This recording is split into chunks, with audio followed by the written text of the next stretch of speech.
Good afternoon. I am Joe Hunk, and the Preds got that big dub last night, 6-0. Philip Forsberg, 4 goals. UC Saros had 27 shots saved for his first shutout of the season, and the Preds are going to be back on home ice coming up tomorrow night against the Boston Bruins. Velus Jones is heading home as he has been invited to the Senior Bowl, which happens in his hometown of Mobile, and Vol teammate Alante Taylor will be joining him. The game's going to be kicking off on February 5th. And former Tennessee Titans safety Kenny Vaccaro has decided to retire to launch an esports organization. Look, bro, I'm here. I like video games. If you need somebody, I'm there for you. For all your foundation repair and waterproofing needs, visit USSTN.com. Breaking news at once on your home for the Vols, the flagship station for your Tennessee Titans, and home to 3HL. This is 104.5 The Zone.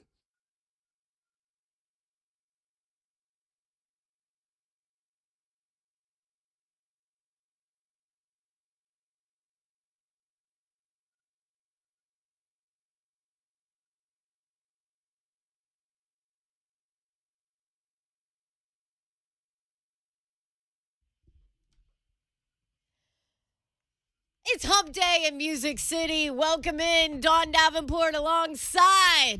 I'm in the building. I'm in the building. Hey, I'm in the building. I'm in the building. Hey. I'm in the building. I'm in the building. I'm in the building. Here I'm we in the go. building. Oh, Go, these baby. beats get me going. Yeah. Brent Doherty, the mayor, is not here. Joe Hunk's behind the glass for us, though, so you get 3 of our quad squad here today. Mayor is heading to Chattanooga.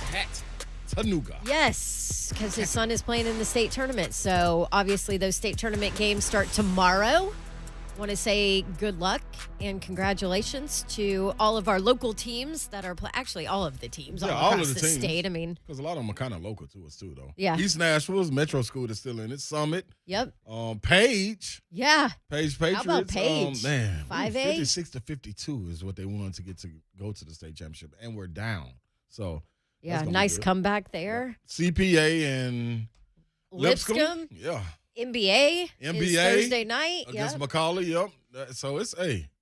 And Babs, you working the game? Oakland. Yes. Yep. Yes. Oakland versus Summit. Yes, that I'm telling you, I'm working the sidelines for that game. That's powerhouse on powerhouse. That right there. is the amount of players on both of these rosters going to SEC schools And and Power big Five, time yep. college football programs. I Yep. mean, you've got, Oakland running back heading to Georgia. Mhm. That's Yep. what did the Summit coach tell me? He said, I mean, that's basically like running back you, Yes, right? it If is. you're It a is Georgia turning running into it, back, yep. you're legit. Yes, indeed. And then you've got the Wade twins that are going to Kentucky Yep. and Mark Stoops doing some work recruiting there, huh? Mhm. Wide receiver at Oakland, Isaiah Horton, committed to Miami. So Yes, that'll be it's some interesting. players. He just lost his offensive coordinator, Rhett Yes. Lashley's now the head coach at SMU.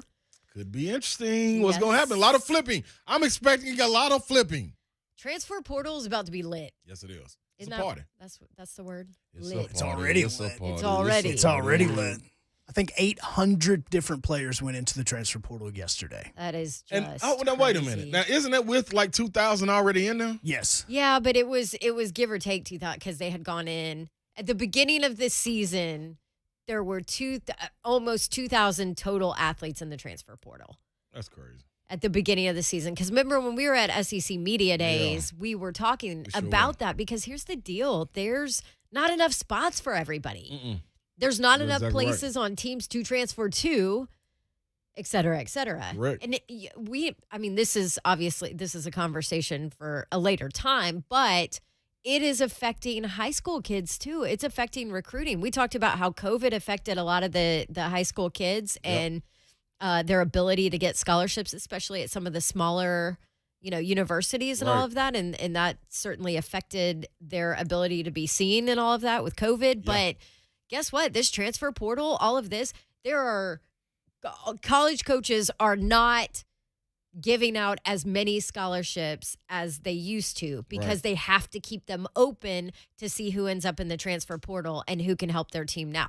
Yeah. And any college coach that isn't doing that is behind the eight ball. Like, you have to do it. You have no choice. It's yet again a change in the college football landscape, right? Yeah. So that's affecting kids who are kind of on the borderline there of scholarships. That's tough. It trickles. It's so ugly, man, because a lot of people also are getting fooled in the transfer portal because there's a lot of guys that's jumping in there that just expect the grass to be greener and may have had a lot of stars coming out of high school, went to the university, and then jumped in the transfer portal and still carrying those stars, but are not carrying any production to the next place. And the coach is thinking, hey, man, we can't miss out on them because one thing for sure, you can find gems anywhere.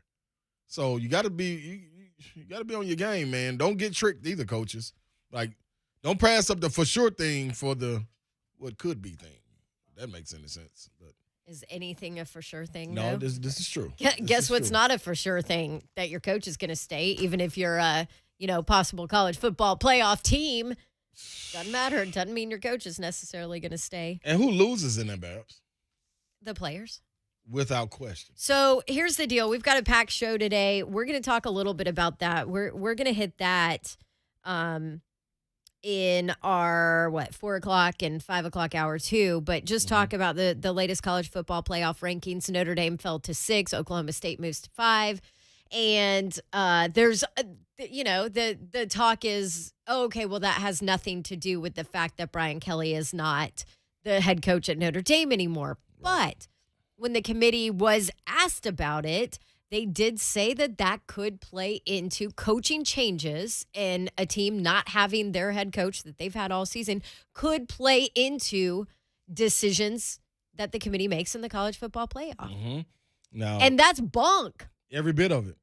Because there's only one person that loses, and that's the kids. They did all of the work to get there. Not all of it. I mean, majority of it. I know what you're saying. Yeah, majority of the work to get there, of course, with the coaches. But as expected, you go into it thinking if you're in a playoff, you're intact walking into it. No, nobody's expecting the number 6 team in the nation's coach to bolt.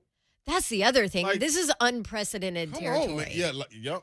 The fact that Lincoln Riley bolted from Oklahoma to go to USC. The fact that after 12 years of Brian Kelly at Notre Dame, where he took that program from in a bad place and turned it into what it is, that he would even consider leaving there when they're right there on the cusp of, the college football playoff again. Yeah. And if they make it, would be there for what? Their third time in 4 years? Mm-hmm. Like the thought that you could even ever fathom that he would leave that program and that job. That's crazy. Is unbelievable. So it's kind of unprecedented territory. But we'll talk about that coming up in the 4 o'clock hour. Is that fair? Also going to jump into what you're doing for this bye week. It's Titans bye week. We were talking. We're like, wait, we're not like scouring for injury reports. Right. We're not, prepping the next opponent and pulling stats and all that. It was much needed, but it's been a really long time since we've had a week without without a Titans football game. So what are you doing? Obviously, college football, not as heavy of a slate, but certainly some good games this weekend. We'll hit on that coming up in the 5 o'clock hour. We've got Todd Fuhrman. He'll get you ready for whatever you need betting-wise. Oh, yeah. I can't wait to talk to him. Preds with a big win last night. How about Philip Forsberg?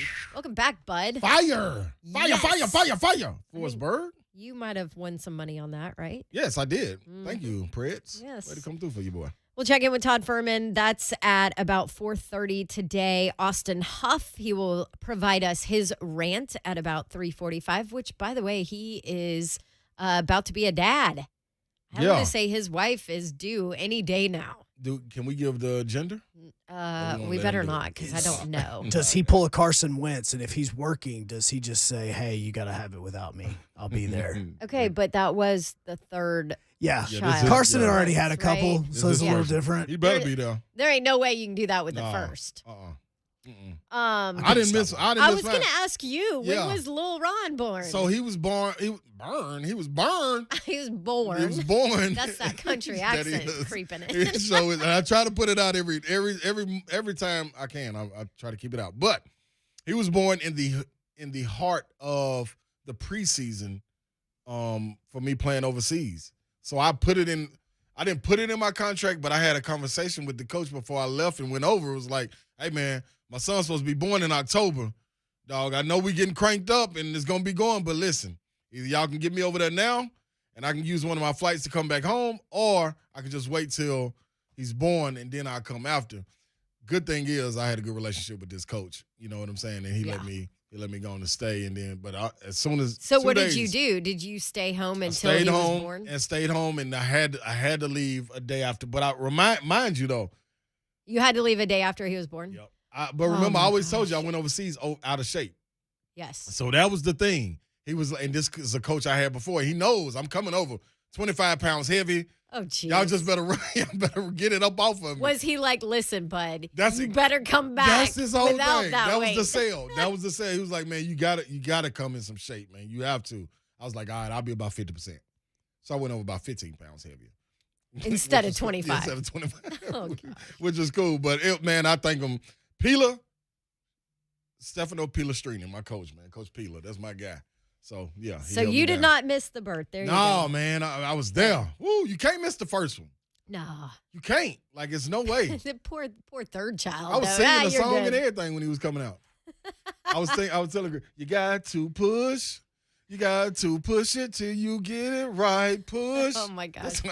I bet Chris wanted to punch you in your face. On camera It's far less embarrassing than mine. I was taking pictures. Oh, no. Ooh, that was. Ooh. Oh, I was taking pictures. Y'all. I see how people fall out. No, I didn't think I wanted to see it, and then I couldn't stop watching. Oh, I stopped. Heck no. I don't even want to be a part of this conversation. I got pictures. I'll show you guys during the break. No, I'll show them during the break. See no pictures. We family. No, It's good. No, we ain't that Yeah, close. yeah, no. They're No. good. No. So for those Well, you that took don't it too know, bad. You I took it recently there. had a baby. Yeah. Well, I say recently. It's 17 months or 16 months. Is that recently? That's right recent. around the corner, yeah. Yeah. Yeah. Anyway, so like this whole birth stuff y'all are talking about is like making me break out in hives because like we got to the hospital. So I'm an older mom. So, you know, they geriatric pregnancy. That's bunk too. But anyway, You and Adrian Peterson. Yes, me and Adrian. So they schedule to induce you because they don't want the baby to hang out too long in an old mom. Mm-hmm. That's the nice way to put it. And so like we go in 6 a.m., is our call time basically. Yeah. And we're in the elevator to like go up to check in. And I look at my husband and I was like, oh my gosh. There's no way I can get out of this now. There's nothing I can do to get out of like giving birth. I'm done. I'm screwed. Like, and I panicked. And he was like, "Really? You're just now realizing this? this what you're like gonna do you're now? just realizing? Nope. Took There's 9 no months. turning back. No, okay, sub nobody in No, for you, but no. I'm just gonna go Tag your with it. partner in. No. You come on. Yeah, You come on. you can't be like the Titans and head on IR. It doesn't work that way, Davenport. So yeah. Anyway, all right. Coach Mack. Speaking of subbing in for us, Coach Mack is going to join us right after this break. Talk some Titans. Talk some bye week. We're going to talk some college football coaching changes too. By the way, if you were listening last week, basically Coach Mack broke news for you and told you who the new TCU coach was going to be. But Man, what a we'll talk about that. we'll talk about that. Yeah, That's coming up after the sheesh. break. Stick around. This is 3HL 104.5 The Zone.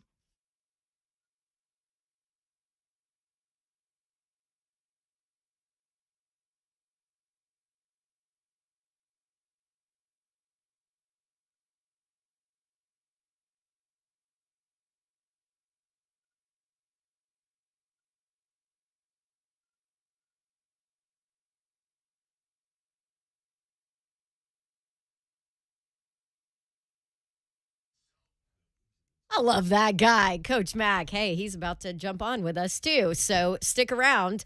I bet he has a nice closet. If he doesn't, he needs to call Artisan Custom Closets because that's what they do. Show-stopping closets, functional office space. Maybe you work from home and, you want something beautiful. Maybe a nice holiday gift for you will be a new office in your home or a decluttered garage. Artisan Custom Closets can do all of that. I want to tell you a little bit about them.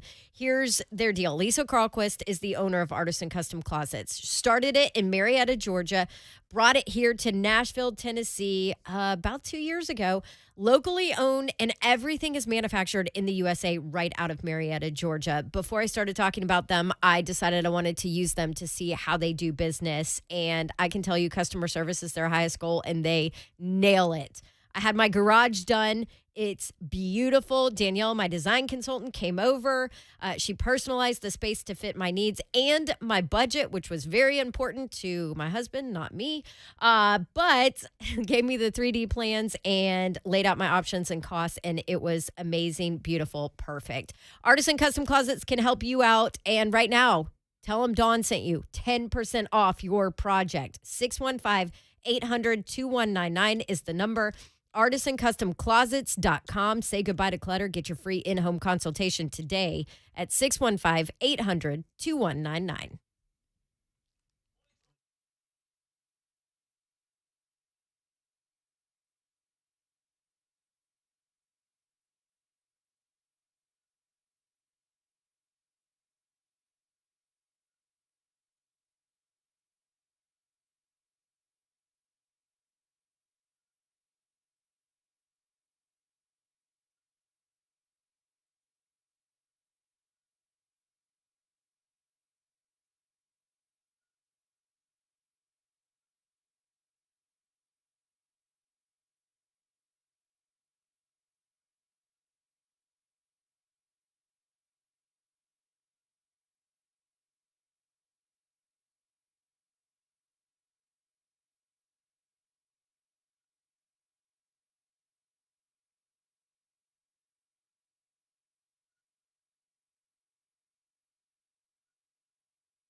Here's the deal. You work hard and you deserve the good things in life. How about an amazing deal on awesome internet? Everybody needs that for their sanity, right? That's why there's never been a better time to switch to Xfinity.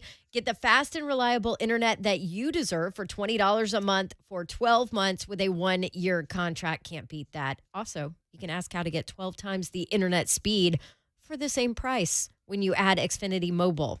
Imagine faster downloads, more streaming. The possibilities are endless. Or score a $300 prepaid card when you get gig speed internet during the Xfinity Black Friday sales event. I know you think, okay, wait, Black Friday has already come and gone. Nope, it's extended.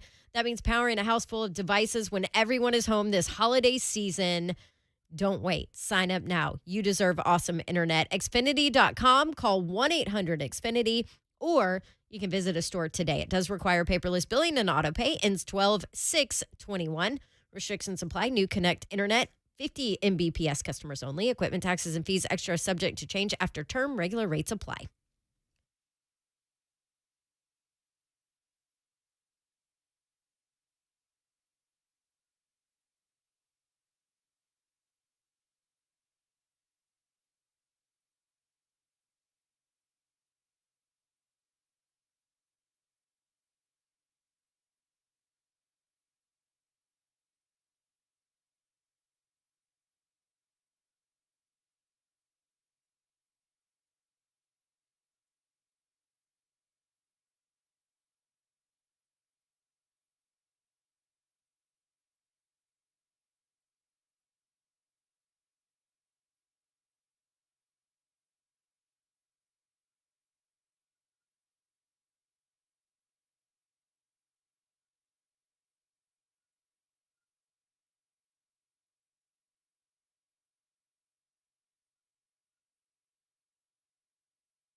Show just got better because not only is it Coach Mack time, but it's Coach Mack in studio time, which makes it even better. Hi, Coach. I'm so excited to be here in studio with you. I like Credence on there too, Joe Hunk. Nice job. He did it for you. Thank you. You're welcome.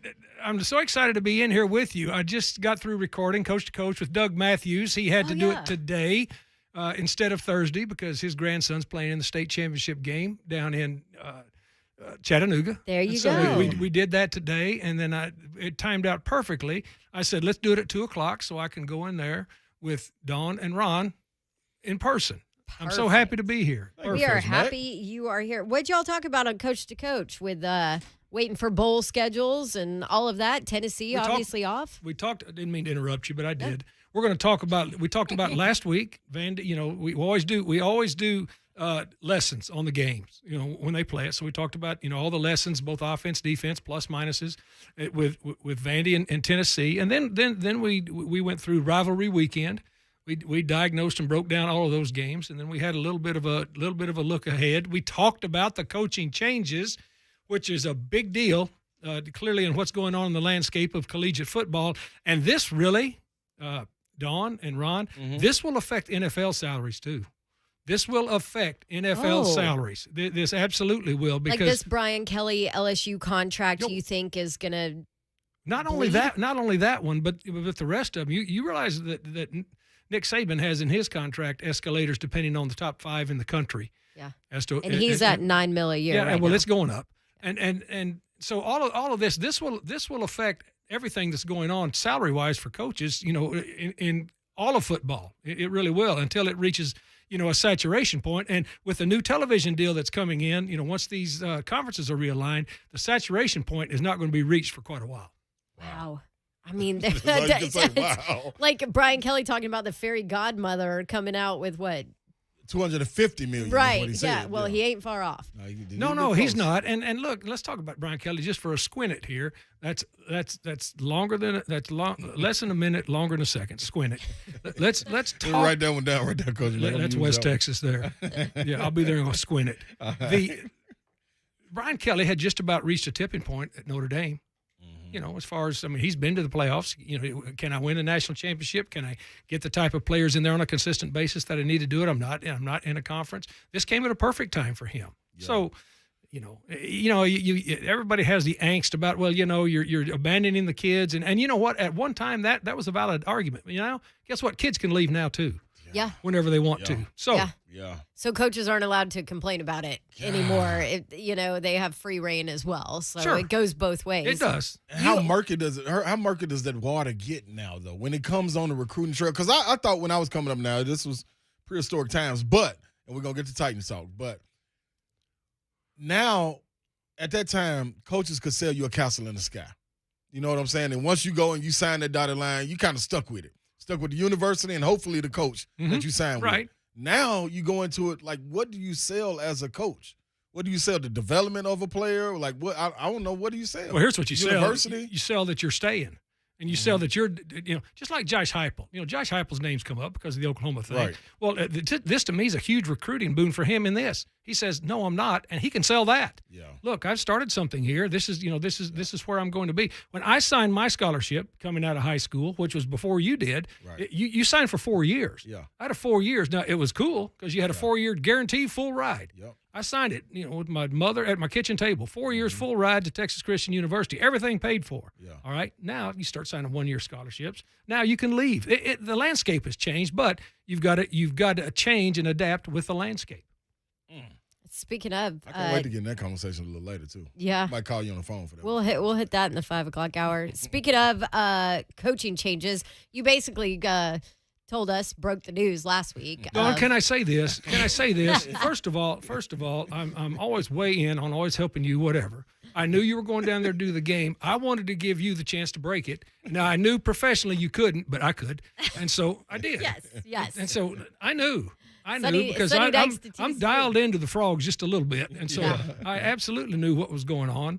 In fact, I paid for the helicopter that they brought in to introduce him there into Amon G. Carter Stadium. Man. And That so, is unbelievable. That blew my mind right there. That blew my mind right there. If you I'm telling missed you. it, by the way, hey, both go of Google it. both of you right here. I know we're not. I'm not on TV, but frogs. Yeah. Oh, you are on TV. Okay, You Frog. are on on Zone TV. TV. Frog. There you go. Show this in Fort Worth, Texas. Hey, man. Giving you the TCU hand sign there. So yeah, that's it's crazy though. Just coaches leaving, but coaching their last game, players knowing they're gone, but not really knowing they're gone. It's just insane. And by the way, if you missed the TCU introduction, it was fireworks. It was helicopter landing on the 50-yard line. The cool thing about it was it was at awesome. night. Yeah. With the Yeah. purple lights, and then they Oh. did it at night, and then he fired off, and then he fired off the TCU siren. It was the frogs did it right, Yeah. Yes, they did. Which boy. they and they do got often. they got a good coach. Yes.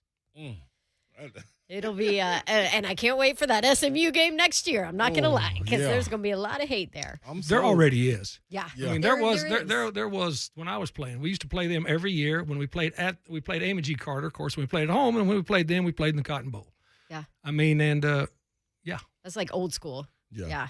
right. All right. Let's shift gears. Shall Let's we go. talk Titans? First of all, what are you doing on your bye week? Hanging out with us? You don't have, you don't No, you're I- not in Cabo or something, Coach? No. I've been asked to go out to L.A. and do the national game with the Jaguars and the Rams. Are you doing it? Probably not. I've got in my phone. I've got a round trip ticket to out there, and I have until tomorrow morning to make a decision. But probably not. But it's nice to be asked. Yeah. You should I've do made it. that. I've made that trip already once this year. Yeah.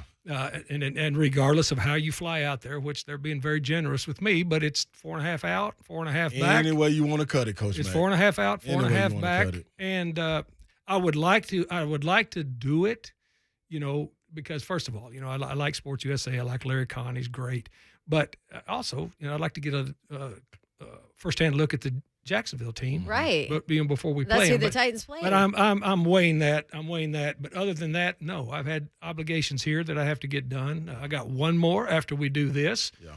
And then I'm taking some people to dinner tonight, and that's basically what I've got in store for right now. It's gonna be a good dinner too, Coach Mack. Have you I know. ever seen an NFL team need a bye week like this Titans team? It's incredible. That's wá I sent you guys that graph, and I was just sent that graph as far as about, it's easy to, not easy, but it when you talk about it, sometimes it gets lost in the ether of it about how much they have worked through with players. I mean, you can say they've set a record, 86 players. That really doesn't register Right. with anybody, with 5 games left. The record for 16 games was 84.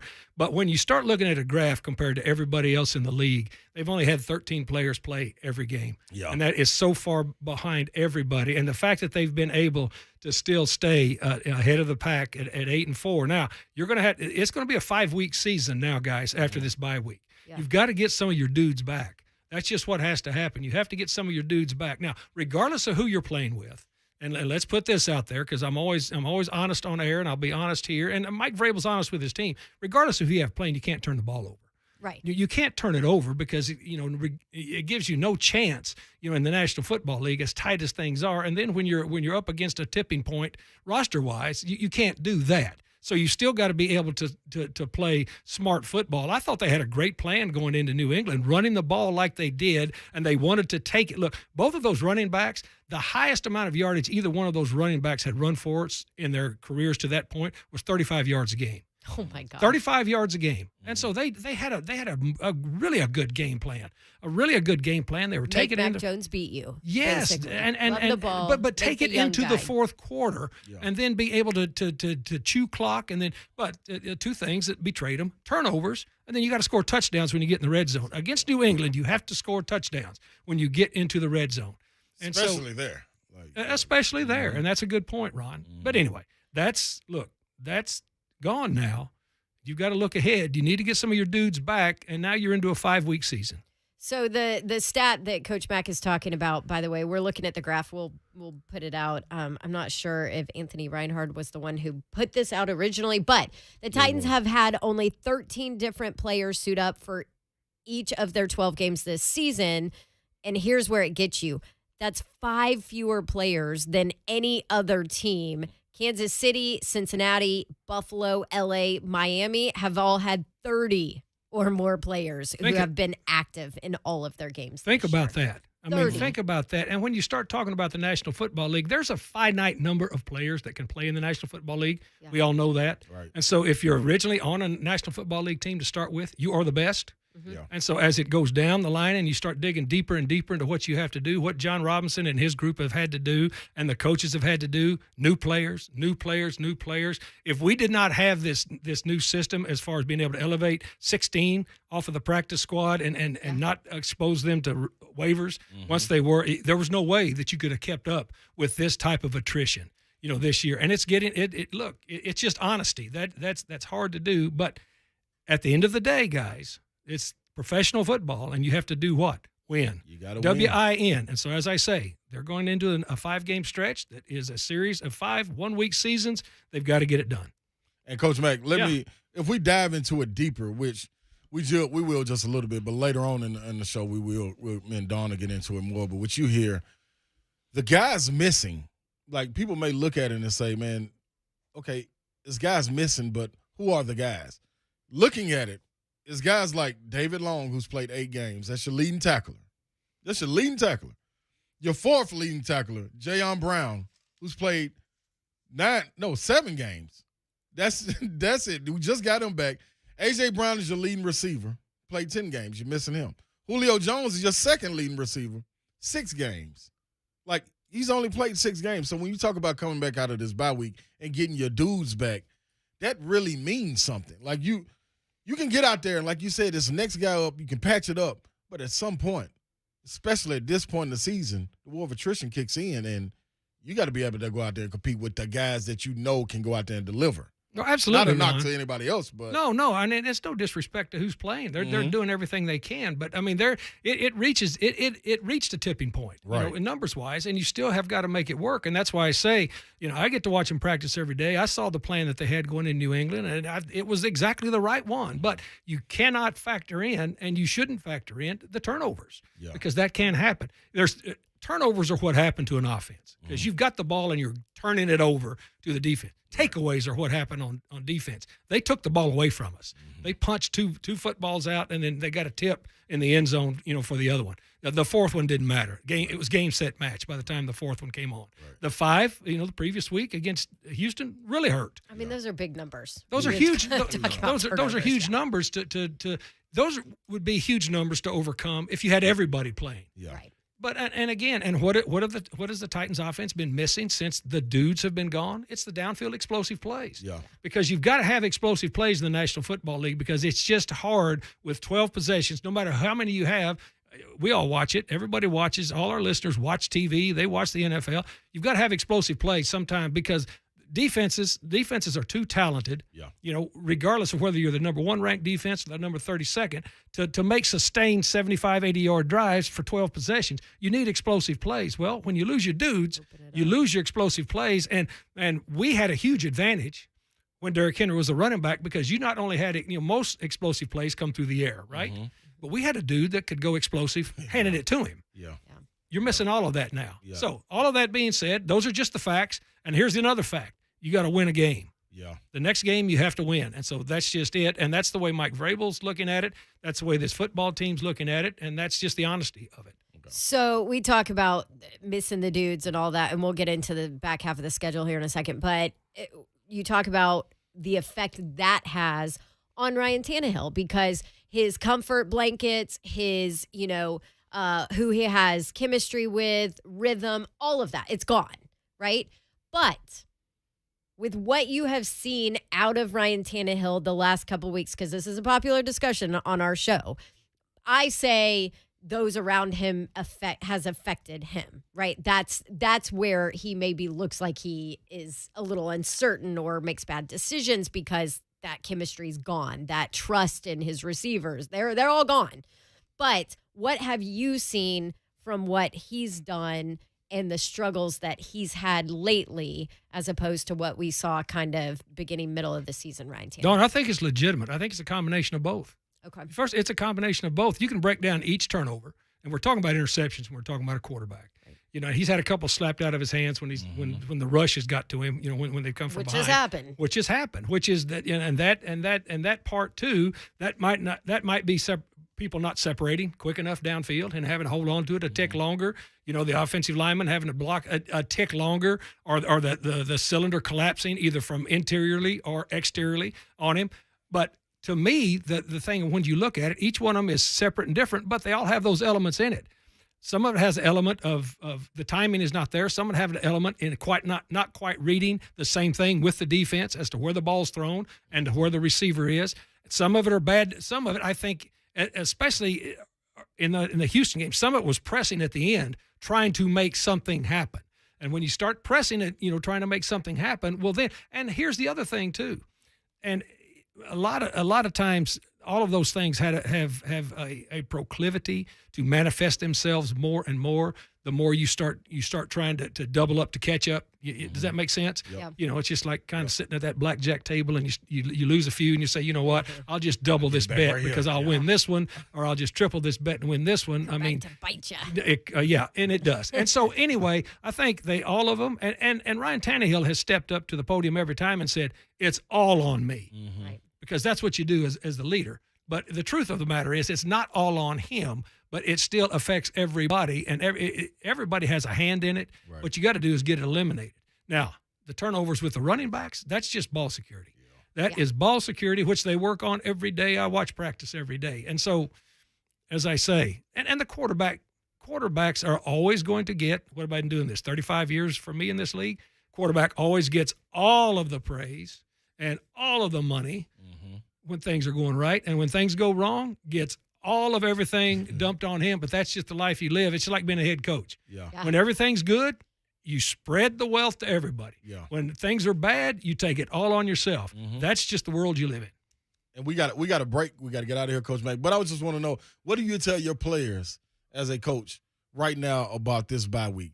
How do you recharge? Get away from the game, like stay a little locked in, or what? Here's what he's done. I mean, Monday, of course, when we got back, that's a recover Monday. Okay, Tuesday they'll have a nameless, rankless debriefing on the film. Watch it, see because you got to be honest with what's going on, and then those that are able will still run to get some conditioning in.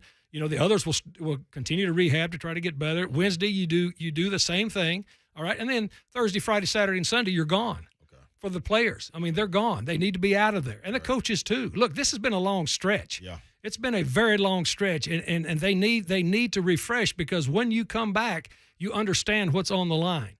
You understand what's on the line. I'm going to give you an example of when I coached here, and it has nothing to do with this year, because that has nothing to do with it, but I got a microphone, so I can say what I want to. We started off one time when I was here 0-6. Yeah. After some really good years, started off 0-6. So we came back for the open date. It was a different world back then. We said, get out of here. When they brought back, we're starting this season all over. Won 8 out of the next 10. Now, we didn't have the injuries that this team had. Right. This team is overcoming not only 2 disappointing weeks. They need, again, I will say this again, put this in quotation marks for Coach Mack. You need to get your dudes back. Yeah. That's what'll help us the most. Appreciate that, Coach Mack. Get healthy. I love it. Coach Mack, brought to you by Farm Bureau. I know you love those guys. They're the best. I mean, Randy Wilmore and Farm Bureau Health Plans, I mean, they are the absolute best. I mean, Jane Ann, I can talk about all of them. When I came in and they kind of adopted me and brought me into what they do, I mean, first of all, what they do with their health care is amazing. And I know zero about it. I know it's good for me. Yeah, that's right. I know it's good for me That's what matters. at a very good price. Farm Bureau Health Plans, Coach Mack's all about them. There you go. There's your endorsement right there. That's all I need to hear. Yes. All right, Coach Mack, thank you so much. Go enjoy your dinner and your bye week. And we'll see you next week. I will. Thanks, guys. This has been a real treat being in here with you. I know. You, Coach Mack. It happen more often. Well, I know now that you're real people again and not just a voice on the phone. Yeah, we miss you. We're tired of seeing the cutouts, man. Don, That's right. Good luck this weekend. Thanks, Coach. Call them a play-by-play. I love that. Yes. I love that. I got my tips from the GOAT, Mike Keith, so should be good. And your spotter's going to be? Ron Slade. Hey, I'm ready. I'm ready. What a team. Yeah. Oh, yeah. See you, Coach Mack. All right, 3HL back. Austin Huff is back with his rant after this break. Stick around.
All right, it's winter. Maybe you are obviously more likely to get sick, colds, flu, other ailments, all that stuff. Maybe you need your air ducts clean. Zero Res. Yeah, you hear me talk about their insanely clean carpets. Well, guess what? They also have insanely clean air ducts. Get them cleaned prior to this season. Reduce the chances of experiencing some other illnesses and symptoms that come from breathing dirty air.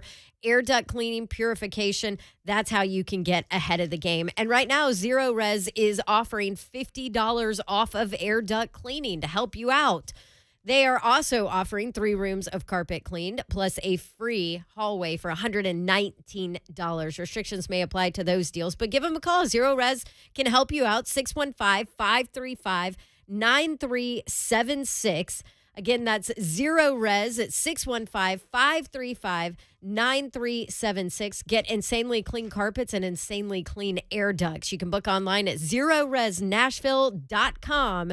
That's Zero Res. Spell it backwards or forwards. It's the right way to clean. Don't forget to ask about their air duct cleaning special.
To get that next new vehicle, if you're looking for a car, truck, SUV, or Jeep, these are your guys. So if you're out there looking around dealership to dealership, make sure you include my friends at Gupton Dodge Chrysler Jeep Ram. Daniel Gupton and the guys are ready to help you, and that's what will happen. There will be no pressure on you at all when you go see these guys. They simply want you in the right vehicle, the vehicle that's right for you and your family in some cases, and that's what will happen.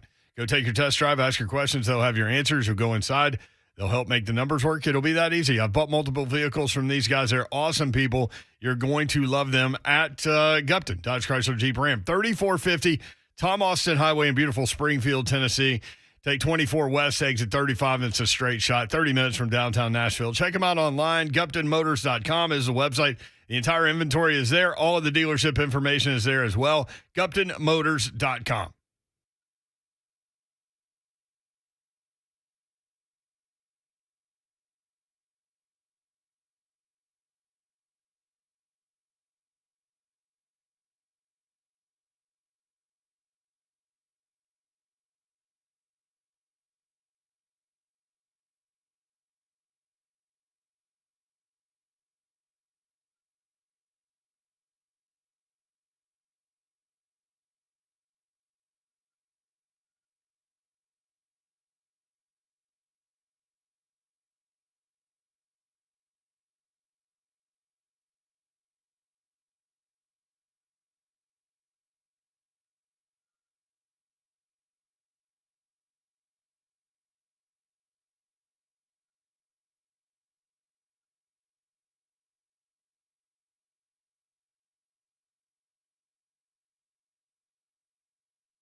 Welcome back in here on this Wednesday. Don Davenport, Ron Slay, Joe Hunk behind the glass. Brent Doherty is off, but we do have Austin Huff.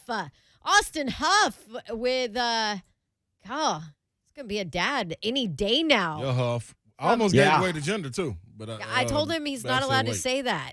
Yeah, she told What, me the gender? You can say the gender. I if you knew want. it. Oh, okay. It's a little girl, a little Huff girl, baby. Yeah. A little Yeah. girl. You're done, Hashtag girl Huff. dad. You Yeah. are done.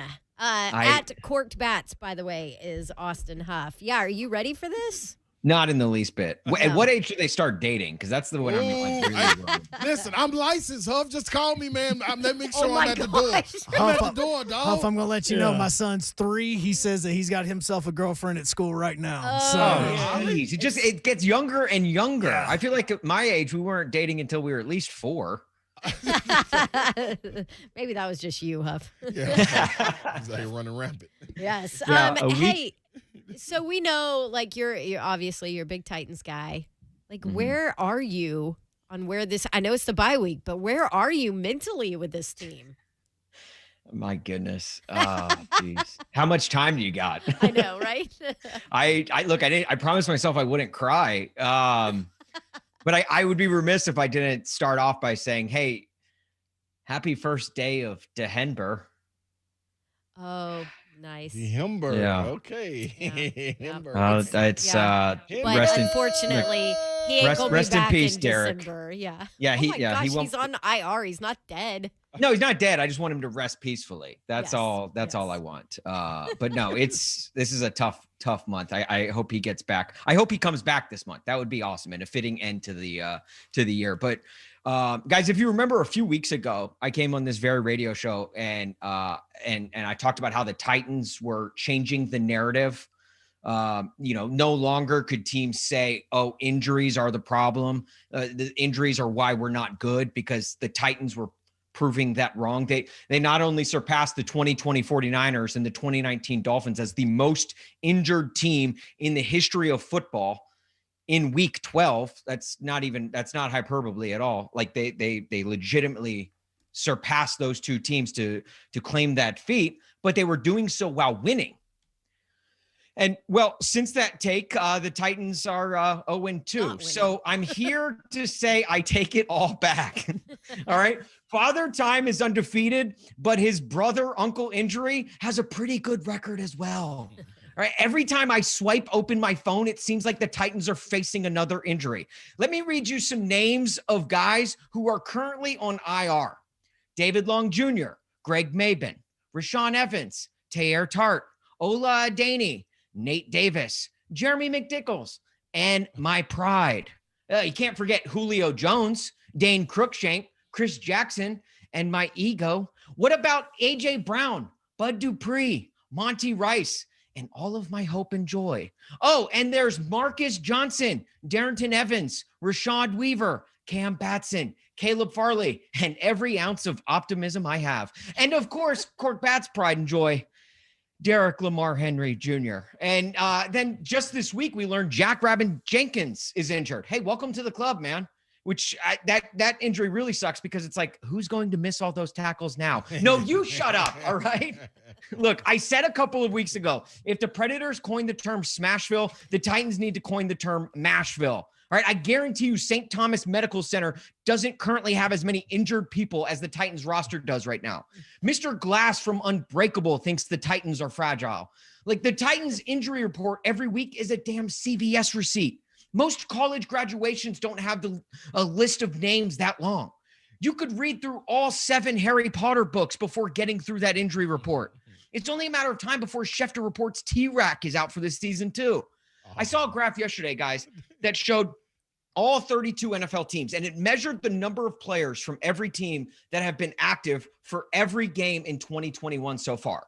Now, the top teams were the Bengals and Chiefs, who have had 32 players active for every game this season. Then the next teams on the list were the Bills, Rams, and Eagles, they all of which have 31. And you're probably wondering, okay, well, where are the Titans on this list? They are dead last with, do you guys want to take a guess how many players have made it through the entire season or been active for every week this season? I think we just talked about it earlier. Yep. So What- we know the number. But you You know go the ahead. number? Yeah. Mm-hmm. Okay. 13. Yeah. 13 is the number. Guys, only 13 Titans have been active for every single game this season. That's Ryan Tannehill and only a dozen other dudes. The Titans have more guys on IR right now than have dressed every Sunday. The next closest team is the Cardinals with 18. I mean, hell, watching this team the last 2 weeks has felt like watching a scout team. And if anyone knows scout teams, it's me. All right. Almost every single guy on offense was unemployed like a month ago. All right. That's what you get with the most injured team in the history of the NFL. Now, look, am I worried? Not quite. The sky isn't falling, which is a good thing because if it were, it would probably fall on a Titan leading to another IR trip. But let's all have some perspective, okay? Despite all the injuries, this Titans team is still 8-4. They have the 3 seed in the conference, have a considerable lead in the division, and they have a very favorable favorable schedule down the stretch.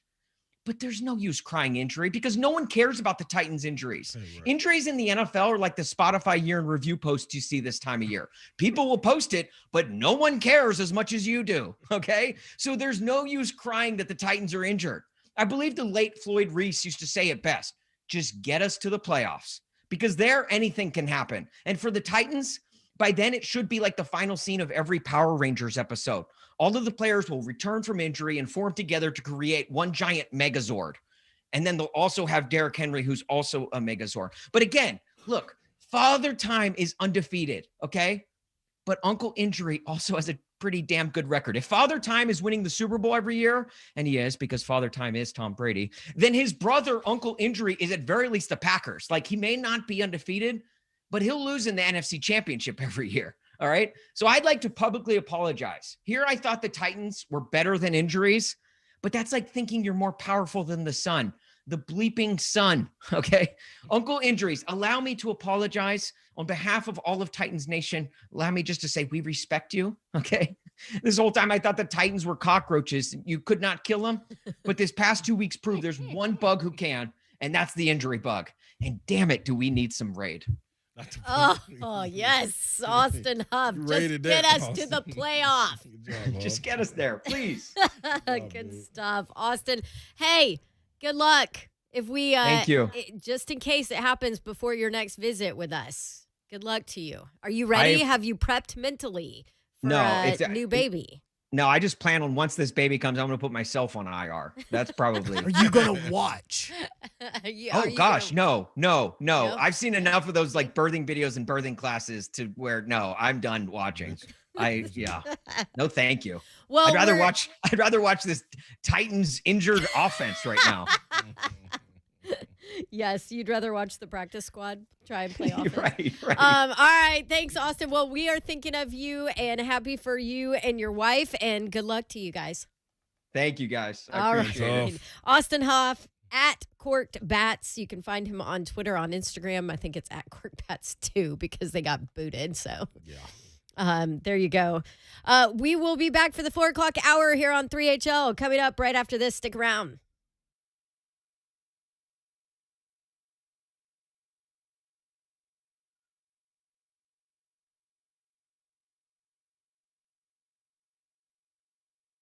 What up, people? Ron Slay here. Got to tell you about getting a car. Yep. You probably wondering, I keep on listening to Slay about getting a car, but he ain't told me what kind of car. The reason I ain't told you a specific kind of car, because of Music City Autoplex, they got everything you could imagine, from Range Rovers to Corvettes to Cadillacs to Escalades to Tahoes to you name it. Maybe they might even have a little bug. An old school little bug, Volkswagen bug on there. You just got to go up there and see, though. I'm telling you, people. If you go up there, you probably heard about the auto dealerships that are struggling to get inventory. That's not what you get at Music City Autoplex. You know when you drive by the lots and you see the cars all parked sideways or at angles, like, oh, man, that was cute. How'd they do that, man? That catches my eye. It shouldn't catch your eye because what's catching your eye really is saying they ain't got no inventory. Music City Autoplex does. 2430 Gallatin Pike North, or browse online at musiccityAutoplex.com. I'm telling you right now, you got to listen to me. Go get your car.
All right, here's the thing. If your sports gambling entertainment options are limited to you, I've got a reason and a way for you to expand your horizons. Action247.com.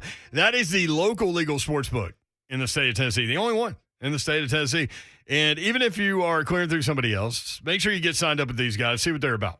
This is the local group. These are the guys that I use. And I used them last night on the parlay. It didn't go our way. So you know what I did? I could see the end was near on the parlay, so I went with the Clippers and the -7.5. And you know what they did? They got up by 20 and they stayed there. And so that's how you make up sometimes in live real-time moments. And you can there's live betting too. As the game's going on, you can do various things. So check them out. Action247.com is the website. Download the apps. They are up and running and ready to go. And I would love to know what your picks are for the weekend. So shoot me a tweet at Brent Doherty. That's action247.com. Get it done. Get signed up and let me know where you're going with your picks this weekend. And we will compare notes. How about that? Gambling problem? Call the Tennessee Red Line. 1-800-889-9789.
Good afternoon. I am Joe Hunk, and former Titans NFL safety Kenny Vaccaro has decided he's going to hang up the cleats because he is going to be launching an esports organization. Vaccaro was a 15th overall pick in 2013 by New Orleans, and he spent a good 8 seasons here in Tennessee, including last year. And Philip Forsberg lit the net up last night. 4 goals as the Preds beat the Blue Jackets 6-0. UC Saros stopped 27 shots, got his first shutout of the year, and the Preds will be back on the ice tomorrow night in Boston. And it is currently 4 o'clock. That means that you have 7 hours until the Major League Baseball lockout begins. For all your foundation repair and waterproofing needs, you can go visit USSTN.com. Breaking news at once on your home for the Vols, the flagship station for your Tennessee Titans. And home to 3HL. This is 104.5 The Zone.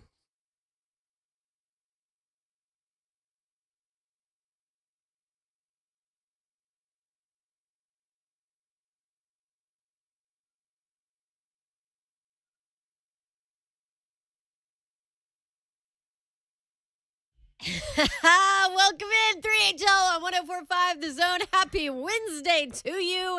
It's hump day. Let's get to it, dog. Let's do it. Dawn Davenport alongside. I'm in the building. Slay. I'm in the building. Hey, I'm in the building. I'm in the building. I'm in the building. I'm in the building. I'm in the building. I'm in the building.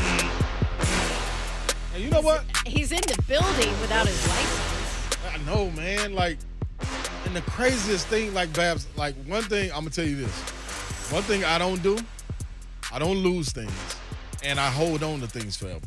Really? Yeah, so it's like, this is really irritating to me because I know I haven't lost it. I just misplaced it You somewhere. have misplaced it. And He I'm can't gonna find find his it. license if you're Yeah. listening. So So if you got it out there, man, be careful with it, man. Did you have it today at all? No, No. so the time it went missing, I was in this seat during the Tennessee tailgate, and I remember having it then. I don't remember what I did with it after, but I went straight home.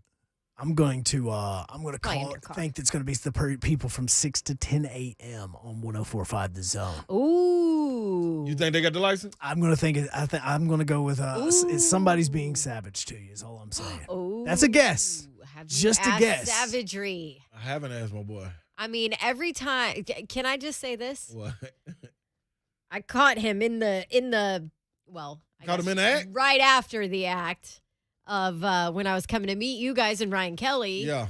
And there were Yeah, he windshield was- wipers sitting straight up on the dude, car. man, I'm telling There you. was This dude, man. yeah. So yeah. tomorrow, when you turn Zone TV on, Yeah. you're going to see J Mart, and then it's just going to be your license right up against the webcam. Yep. That if I was savage, that's what I would do. That would just be like I tell you what. that would be next level. If that right there. happened, I'm gonna tell you that'll.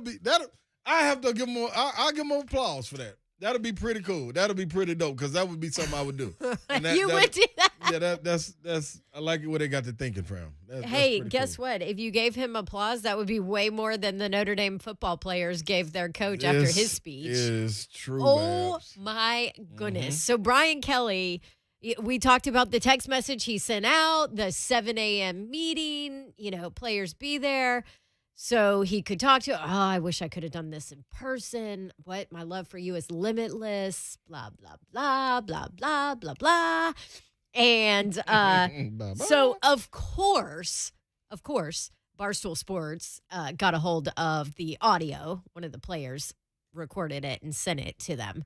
And so we listened to it. It was 4 minutes. I know there were reports he only spoke to him for 11 minutes. It was 2 minutes. It was 4 minutes and 11 seconds total, the entire speech, which, it started off with, hey, basically, I'm sorry that I wasn't able to do this in person kind of thing. And so Slay and I sat there and listened to it. Yes. We probably need that 4 minutes of our life back. But it was crazy at the end, though. And so we're just going to play basically the last, minute of it? 2 minutes It'll be of about. We'll just say 40 seconds. We don't Okay, want to put. We don't 40 want to put seconds. you through the whole 4 minutes. Yeah, or 2 we're minutes. not. I mean, it was blah blah blah blah blah, right, for most of it. But this is the last 40 seconds. Check it out. Brian Kelly to his players. I love each and every one of you. And for me, more than anything else, it's a sad day, but one where I know that each one of you are going to do great things, and you've got more to accomplish. You did too. So I wish everybody here the very best, and thank you for the opportunity that you've given me and my family. Thank you, guys. Appreciate it. Thank you, Brian. Awkward. Hey man, let me just. That was the end. Let me tell you this, Babs. You could hear a pin drop. I know me. And immediately, if you don't get your little scoop bop head, go get out here, shaggy built like, little astronaut built like dude. Like, hey, man, I would have did something so crazy. Like, dude, that's what you gonna give us? Right. That's what, man. No, not at 7 a.m. That's my whole thing. If you're getting me up at 7 a.m, you better bring Starbucks. That's all you and got for me. Donuts. And remember, if Oklahoma State and Cincinnati loses, They are in the college football playoff. Yeah. And you know we gonna do great things. That's what you got. Hey, dog, listen. I told you, Babs, off air. I was pissed at Coach Green He for got not fired. talking to the team, and he got fired. It wasn't So- his fault. Yeah, Well, exactly. I guess technically it was his I mean, fault. yeah, but. it was. But at the same time, like, I still think it's the way you leave situations. Okay, Like, I mean, let me that play ain't- devil's advocate there. Okay, here, I'm okay. with it. With this landscape of college football, with the early signing period on December 15th. 15th is when the early signing period opens up. 15th through the 17th. That's 2 weeks from That's today. 2 weeks from today. Yep. That is way before the college football playoff is played, Yep. right? Yeah, it's That's on, before it's on a lot New of Year's bowl Eve. games are played. Mhm. So it's the NCAA's fault for the fact that players and coaches have to be put in this situation. So my devil's advocate for you is, what do you expect a coach to do, though? How is a better way to handle it? And I go back to that SMU situation where Sonny Dykes basically on that Sunday told his team, hey, look, this is the Sunday before their final regular season game. We don't know what our futures are. Some of you might leave early to get drafted. Some of you might go to the transfer portal. Like, the future is uncertain. Let's just make a pact that we bust our butts to finish out this season strong. So basically, he was telling them without telling them, hey, I'm gone at the end of this season. And he took the TCU job. So he was telling them without telling them. But then if you're a coach, there's this fine line of telling your kids that you're going to leave with something not inked yet and the deal not totally done. And maybe you don't get something that you really think is important or want at that school, and you end up not taking the job and you end up staying. What if you had told your kids, hey, look, I'm leaving? Then all of a sudden you're not leaving because you don't get that job or it's not a finalized deal. And you're in a pickle of a situation with your kids because they're like, well, you don't love it. You wanted to leave us and then changed your mind, you know? Mm-hmm. I will say this. I think it's a no-win. Now, I think Brian Kelly has done this at every stop and has not been honest with his staff members, his team member. This is common for him, right? He did it at Central Michigan. He did it at Cincinnati. Now he's done it at Notre Dame. So this is a pattern of behavior for him. But on the other side, I'm just playing devil's advocate. Right. What do you expect these coaches to do? I agree with you. I just feel a certain way about a coach coming into a living room and recruiting me and selling me on him. And I know for a fact when coaches come in there, because if I'm a coach, I'm coming in there, I'm selling you on the loyalty, dedication, the commitment to what we're going to build right here, and family. Like, that's it. You're like, book it.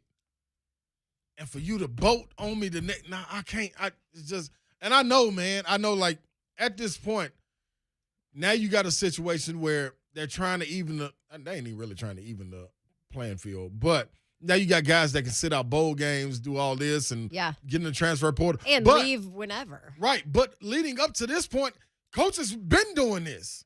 You know what I'm saying? So it ain't been right for a long time. So that's my thing. I just like, man, loyalty. I tell you this all the time, man, and it may just be me, loyal to a fault, man. Like, you just can't leave me like that, man. If you get fired or anything, you can't leave me, man, like that. How would you feel if you were going into, let's say, the SEC tournament and your position coach, because that's what in college football is, a lot of times it'll be your position coach, would sit you down and be like, hey, look, I just want to let you know tomorrow I'm talking with so-and-so. I just want to be upfront with you about it. I respect that. Okay, that's why, because that's kind of how it has to go. Because let me tell you what you're going to get from me. But then what if it doesn't happen and then you're already in? See, that's my whole thing. I'm with you. I'm totally with you. We got to go to break. But I'm with you because this is what I expect from me. Let's say we're going into the stretch end of the SEC season and we got an opportunity to do some special things. And I told my meniscus, and instead of sitting out the rest of the year and waiting to come back next year or wait for the draft, guess what I'm going to do? Am I clear? Man, put me out there. That's going on the back burner. I'm playing for my dogs. So I'm getting out there and I'm playing right away. So that's where I'm coming from. You feel what I'm saying? Yeah. So that's why I'm like, man, you can't leave me like that. If If I'm putting all in, there's no way you cannot put all in like that. Now, it's a line of respect, Babs, and it's got to be drawn somewhere. Let's continue this conversation on the other side. If you want to jump in, Patrick Chris will get you. We've got Todd Fuhrman coming up, but he's not till 4:30. Yep. So we'll have some time. We'll get your phone call, 615-737-1045. Should a player be committing to a coach or a place? Mm-hmm. And that plays into this discussion as well. Yep. 615-737-1045. This is 3HL.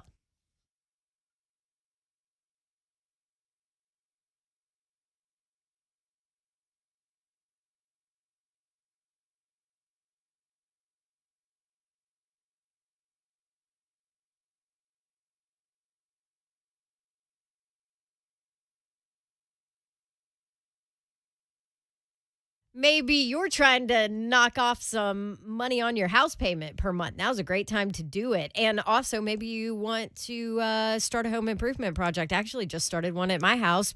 Home values skyrocketing, especially in this area. And so right now is the best time to take some cash out of your home's equity. Loan Pronto helps you do it. They'll fast track your home refi. They'll get you a check for 50, 60, 70 grand, maybe even more. And if you call right now, Loan Pronto can even pay those closing costs. It's easy. You walk away with a big check, and maybe you are looking to redo your kitchen or add a bath or add some bedrooms or maybe add something outside, a new pool. Your home value is way up. Get a new mortgage rate with an APR in the twos. Loan Pronto can help you access that equity while rates are still really low. Loan Pronto's refis can close in 2 weeks. The process is easy. I know. I went to loanpronto.com. I put in my information, and my new loan closed in less than 2 weeks, actually. Put that equity into your home to work. 615-499-5780. Loanpronto.com at 615-499-5780. Equal housing lender, NMLS 1661781. Subject to lender approval. Not all loans apply.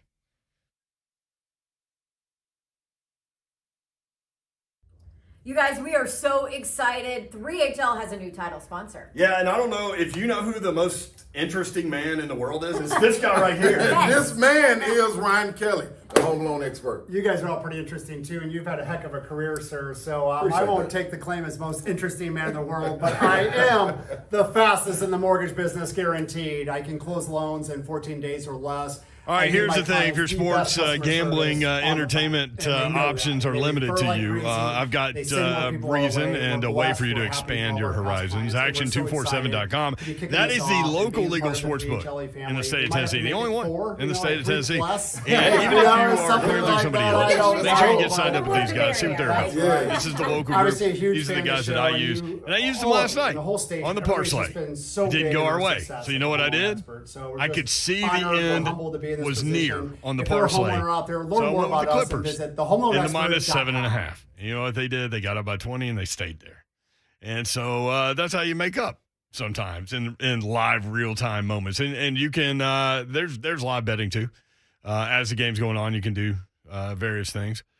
So check them out. Action247.com is the website. Download the apps. They are up and running and ready to go. And I would love to know what your picks are for the weekend. So shoot me a tweet at Brent Doherty.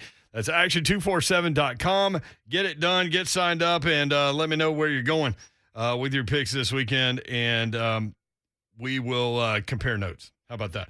Gambling problem? Call the Tennessee Red Line. 1-800-889-9789.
Welcome back in 3HL here on this Wednesday. Dawn Davenport, Ron Slay, Brent Doherty's off. Joe Hunk is behind the glass making everything go. And your phone calls and your participation. We've got Todd Fuhrman coming up in a little less than 10 minutes. But before we jump in with Todd, we want to get your phone calls. We are talking about the Brian Kelly situation and really the Lincoln Riley situation as well. Right. And coaches as a whole. I mean, you can add in Sonny Dykes and on and on and on. Coaches leaving their current schools, going to other jobs, their obligation towards players, what they owe them, conversations, and should a player be going to a school for a coach or for the university? Where do you fall on that? We actually have a couple of phone calls. If you want to jump in, 615-737-1045. Ron, what do you think? Let's start it off, Hunk, with Chris on line 1. Hey, Chris, how are you? Chris, what up? I'm good. How are y'all? Doing great, brother. Can you hear me? Yeah, we got you. Go ahead. Hey, there's two big game changers that I don't hear anybody talking about, and that's name, image, likeness, and the transfer portal. So it's a business now. Everybody's getting paid. Schools are getting paid. Coaches are getting paid. Some or most of the kids can get paid. It's a business. There's no loyalty in business anymore. And not only that, a school can drop you like a bad habit 2 years after winning a national championship, which it's happened this year. A kid can enter a transfer portal in the middle of a game. Why is everybody so hard on these coaches? 100% agree, Chris. I agree with you.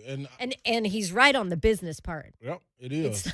It's not show love, it's show money, right? It's become like that. Is that the quote? Did I just make it up? So yeah, that was you made that up. And that's cool. But Show business. Show business, yeah.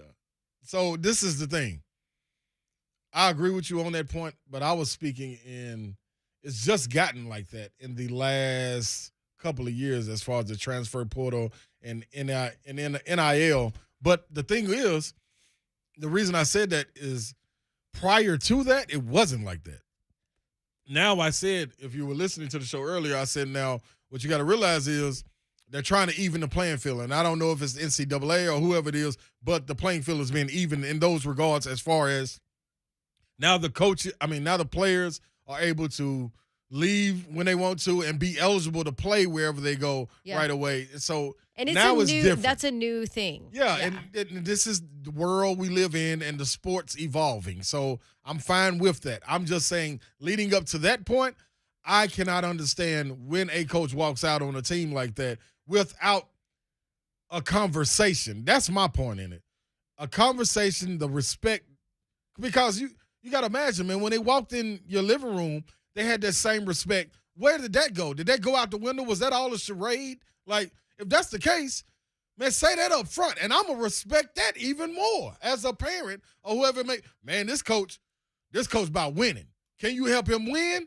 Then we got something to talk about. You can't help him win. Am I waiting on him to develop you as a young man when you go to school and all that? No, that's what you have been sold on in the old days, in my days. You ain't been sold on that no more. You've been sold on what can you help this program win? Can you help me win? And if something else come along like Brian Kelly did, which he has the right to do, boat, it's gone. I just wanted to be an understanding because I don't want to hear during the year, man, this is a family. This is what we do. Like, don't preach that BS to me. I don't want to hear that. Don't you have to have that to be successful, though? What? That family feel. You ain't got no choice but to have it. If you want them to run through that wall I for get you. the NFL is a business, right? But look at this Titans team. I mean, it's next man up, love, family, tight-knit locker room. That's what is making this team. Without question. That's how this team is able to overcome the adversity they've had. Without question. And now you got it where it's all on an even playing field, too, because you negotiate, I negotiate, they negotiate. Now, to get to the bigger picture and the bigger goal of winning, it's a different way to get there. But to get to be a professional, we got to agree to these terms. You're going to show up on your job. I'm going to show up on my job. I'm going to do my job. Now, anything outside of that, as far as winning championships and stuff, we got to come together to do that. Yeah. All right, let's good call, though. Yeah, that was a good call, Chris. Let's get Patrick in here before we go to Todd Fuhrman real quick. Patrick from Franklin. Hey, how are you? I'm well. Thanks for taking the call. Thanks Yes. for calling, Pat. You know, the last caller stole a bit of my thunder, but I seem to have read earlier some stories about Brian Kelly actually grooming his successor at Notre Dame early in the season. So I suspect that Kelly suspected he was going to make a move somewhere. Mm-hmm. For some of the limitations that you talked about earlier at Notre Dame, no conference, so on and so forth. You know, what was his we've seen their experience in the national championship game, and they didn't measure up as a team, Notre Dame. So, and with all the image, likeness, all that, it's a business. It's a huge business. I mean, all of a sudden, the college coaches, nobody ever talked about super big contracts for pro coaches. Patrick, Coaches real didn't quick, make real as quick. much as their Patrick, big hold guy. on, Patrick. Let me ask you something. Because we got to get to Todd Fuhrman, and I want to know something from a listener to your point of view, your perspective on it. If a coach comes in your home to recruit your child, what do you want to be sold on? The level of development, them going in a greater life after this, scholarship, you ready to walk into the real world, or come in and say, hey, man, listen, I'm in the business of winning. I'm doing this, and that. Selling. Mm-hmm. Well, they're certainly selling a winning culture. Mm-hmm. But yeah, I suspect that the kids are concerned about the college they're going to, the history involved. You know, I'm sure they've done their own research because it's a big life decision for them. Right. So coaches can be as personable as possible. I know they can eliminate the probability that you'll be able to go to the next level and play on Sunday someday. I'm sure that's what all they're thinking about. But, you know, the world is the world, and business is business. And business decisions don't always make everybody happy. So I'm sure they're prepared. Part of being in college is growing up and learning what the world is like and being able to stand up and accept the challenges that sports on a daily basis present.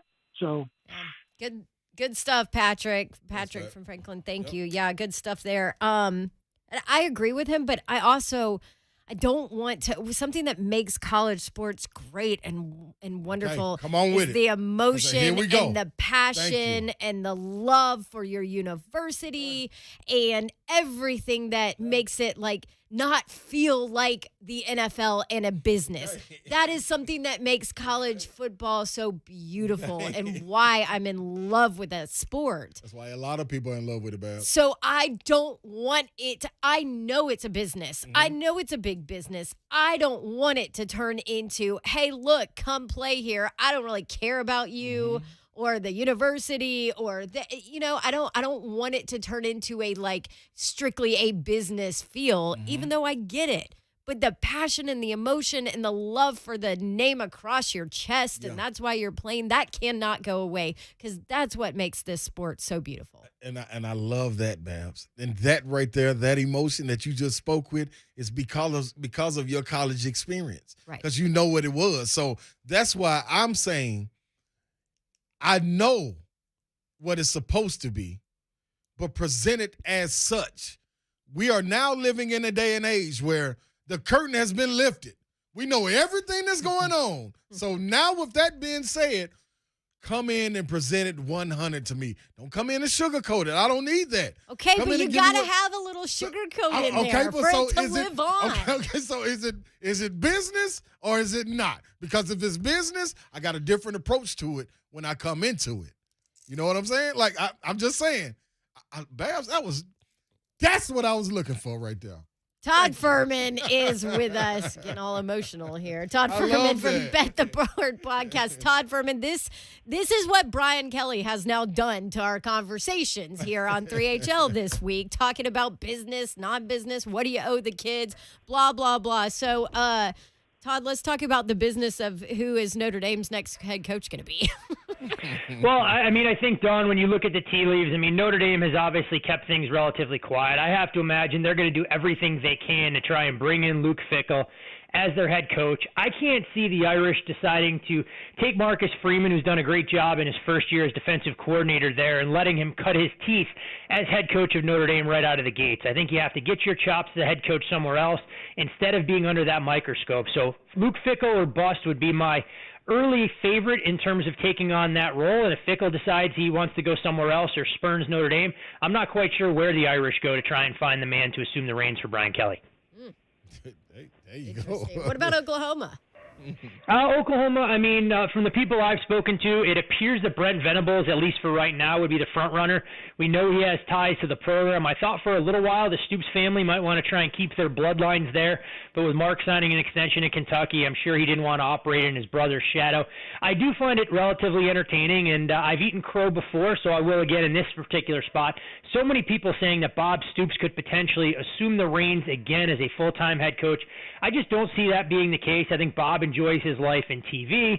He enjoys relaxing a little bit more, and he's got nothing to gain by going back for Oklahoma other than his love of the program to help them transition into life in the SEC. But I'll go one step further and say that Oklahoma, regardless of what direction they go, this could be the most important coaching hire this program ever will make, because if you usher in a new era when you go into the SEC and you're not one of the teams atop the pecking order there, going to be real difficult to get things back on track. Just ask Nebraska fans how that move to the Big Ten has worked out. Ooh, no doubt. This is true. No doubt. All right, let's jump into some of these championship games, shall we? And let's start with, Oregon and Utah. Yeah, this is a game, of course, we saw a couple weeks ago where Utah absolutely embarrassed Oregon in Salt Lake City, but a much different dynamic in play here at Allegiant Stadium compared to playing at Rice-Eccles. Anthony Brown struggled mightily, but a lot of that was because Utah took away the ground game. It was Oregon's worst rushing output of the season, just 63 yards. Brown went 17 of 35, and Utah was never truly threatened. This dynamic will be a little bit different. We've seen Oregon really thrive in championship game settings, and I think all the pressure shifts to Utah, who hasn't been quiet about saying they'd love to get to their program's first Rose Bowl and have a chance to be in Pasadena. When I look at this particular price, all the value here is on Oregon as a field goal underdog. Not sure I'm going to get to the window and actually bet them, but you couldn't pay me to back the Utes in this spot.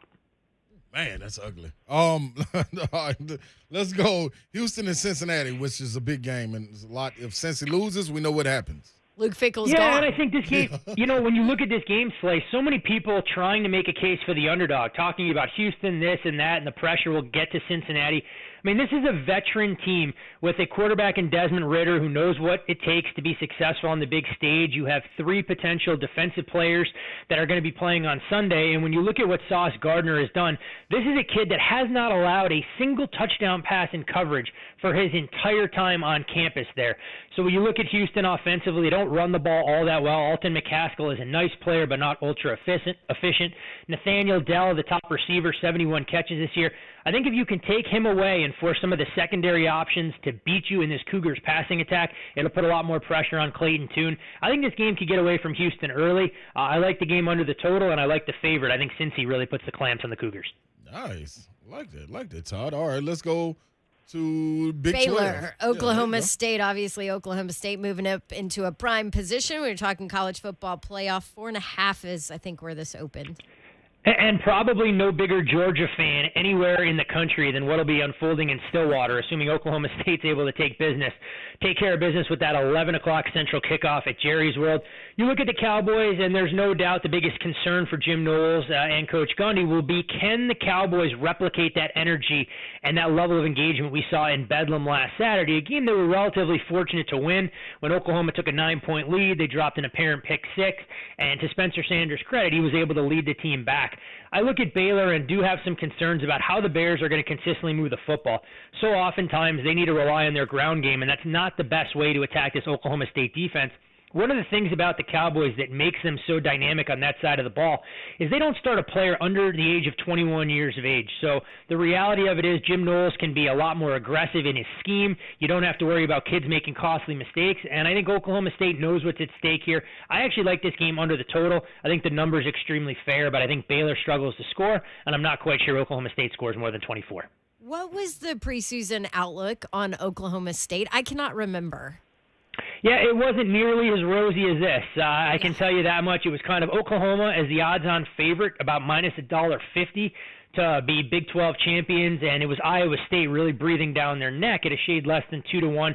The Cowboys were anywhere from that 8-1 on the low end to 12-1, but Baylor, obviously a bigger long shot. This was a team whose win total had them on the outside looking into the postseason, so it's a credit to what Dave Aranda's built, and if you had the foresight to see this coming in Waco, I believe you could have found a price right around 50-1 for Baylor to win the conference. Oh, okay. Well, let's go to Big Ten. Michigan and Iowa. Iowa defense hold up. What are we looking at in this game? I mean, they're going to have to here, Slay, because you wonder about what the Iowa offense can do and what's their ceiling in this spot. 14, 17 points. They're going to have to play a game maybe similar to what we saw in 2015 where they lost a 16-13 thriller to Michigan State in the last time Iowa played for a conference championship. But again, you do wonder about Michigan. I mean, there was a pretty eventful game, to say the least, against Ohio State. A lot of motion that was left out there in the stadium and from the players knowing what it took to get the monkey off their back against the Buckeyes. But I think Michigan doesn't get enough credit for how dynamic they can be offensively. They don't rely on just 1 to 2 players. We saw Hassan Haskins go for 5 touchdowns. We've seen Donovan Edwards have catch 10 balls for 170 yards against Maryland. I mean, they have a number of different players that are going to put pressure on an Iowa defense that hasn't given up 28 points in a game since 2018. Low-scoring, ugly football game. I lean towards the underdog, but wouldn't be shocked at all if Michigan wins this game by 14 points, meaning you come up just short with an Iowa ticket. SEC Championship, Georgia, 6.5-point favorite against Alabama, which I don't remember the last time that somebody else was a favorite over Alabama in this game. Yeah, it's definitely been a while, especially when you look at how this series has gone, and Alabama's beaten Georgia now in 6 straight.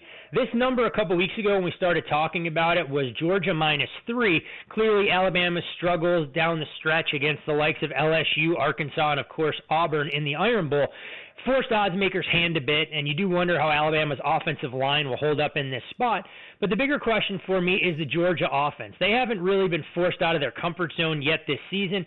Alabama defensively is going to pose some challenges, so we'll see how aggressive the game plan is from Kirby Smart and Todd Monken. Do they let Stetson Bennett throw the ball early, opening things up in the ground game? I mean, Brock Bowers is arguably the only real dynamic threat you have to worry about in the passing game because we're not quite sure if George Pickens is 100%. I don't have it in me to try and take Alabama here. Maybe at 7 I'd make a value bet. Lean under the total. I think both these defenses can have some success. Almost forgot probably exactly the ACC championship everybody picked preseason, right? Wake Forest and Pitt. Where are you on that one? Yeah, not quite. If you had both of these teams, 100-1 on Wake Forest and Pittsburgh anywhere from 40-1 upwards of 50-1. But Kenny Pickett and Sam Hartman have truly been special, and I think this game will be the most entertaining of all the conference championships when you talk about the offensive firepower. You know, Pickett, when you get mentioned in the same breath as Dan Marino, you know you're doing something right.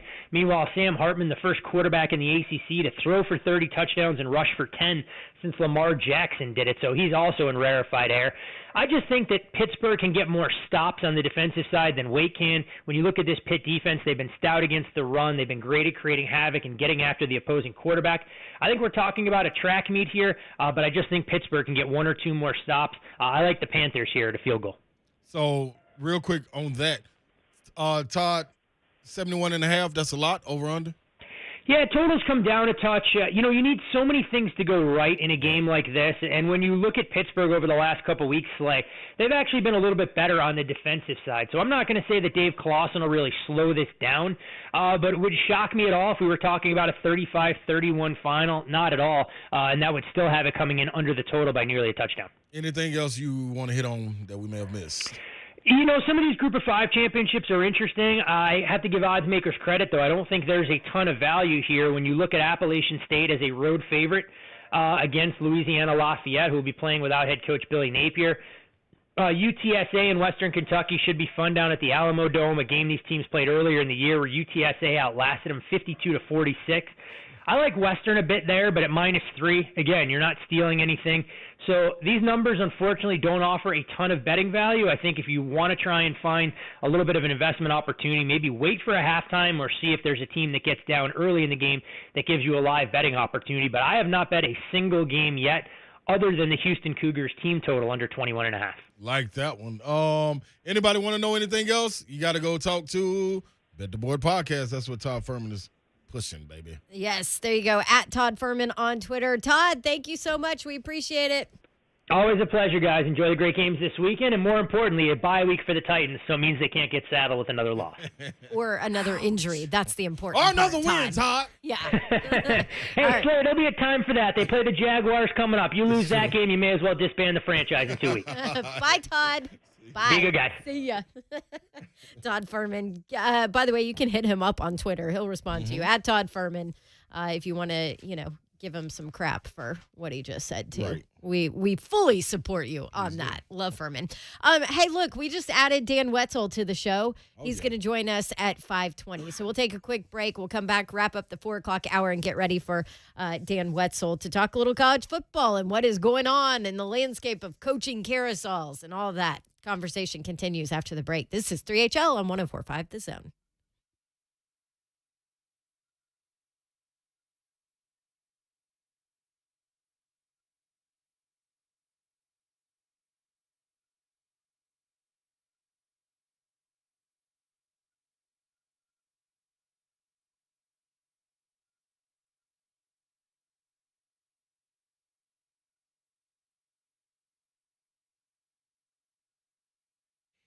What up, people? Ron Slay here to talk to you about getting a home, either purchasing a home or refinancing a home. Either one of them. I promise you can't go wrong with Ryan Kelly and the HomeLoanExpert.com. Sitting at home for months, people are looking at new homes. So homes are still selling fast. Getting pre-approved is key to finding your dream home. At the HomeLoanExpert.com, they can lock in your interest rate, project payments, and get your pre-qualified. So when you find the right home, you can submit our offer and close on your dream home. Now, does it get much better than that? No, I doubt it. But if you thought it did, the HomeLoanExpert.com, they're doing more homes this year than ever and are closing purchases in less than 30 days. So don't wait. You need to call them. I'm telling you right now, Ryan Kelly and the HomeLoanExpert.com. Get the 5-minute loan approval, only available at the HomeLoanExpert.com. I'm going to repeat it, at the HomeLoanExpert.com. It's simple.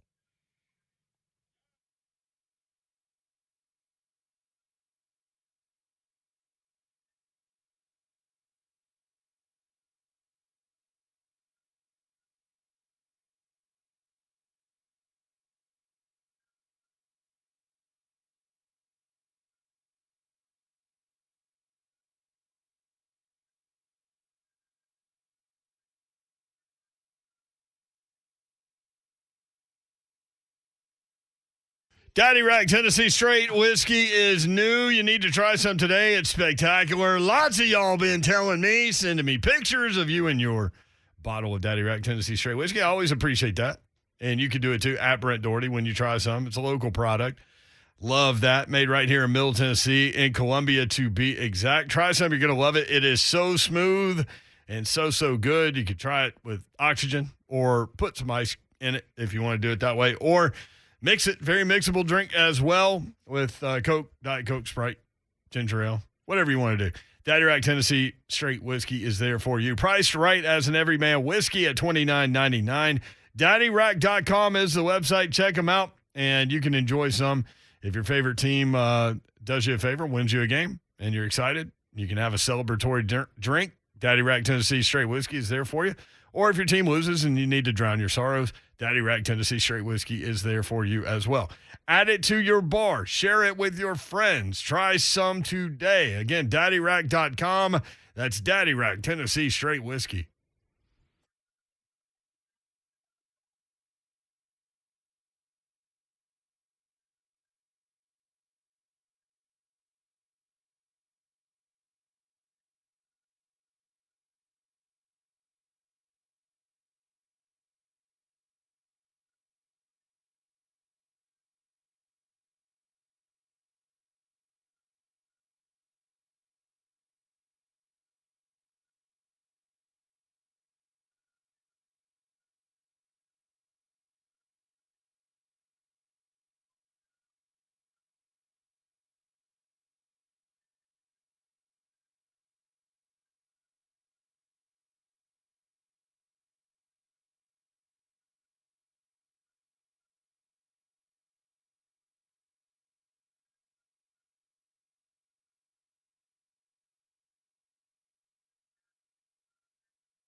I like the song, Hunk.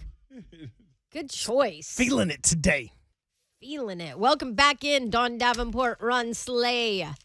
Brent Doherty is gone. His son is about to go vie for a state championship in high school football. Yes, So he good is. luck to them Tomorrow morning. Is it tomorrow morning? Okay. Yep. 10 Good luck o'clock to our them on time. Thursday.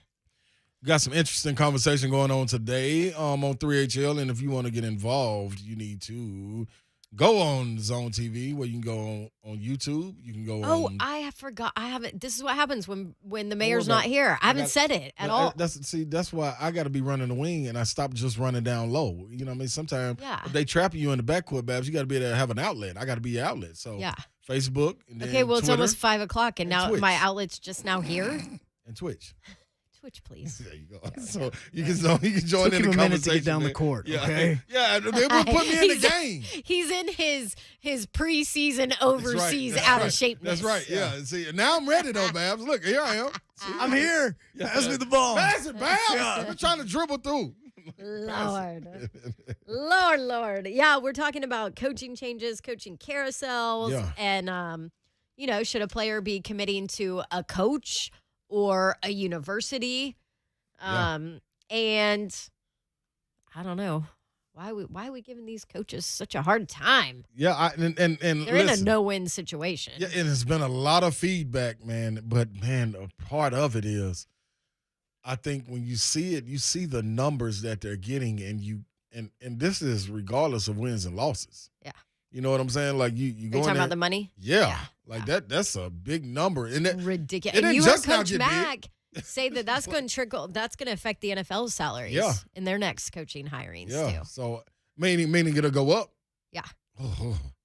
Oof. It's gonna get serious. That's why Cliff Kingsbury's like no comment. Yeah, He is I the bet. number one example Yep. for this. I bet. He's So, like, oh, I'm about to see what NFL coaching salaries are turning into now. Well, we all in. Yes, we are. all the 615-737-1045 if you want to jump in on the conversation. Darrington is on the line. Hello, friend. How are you?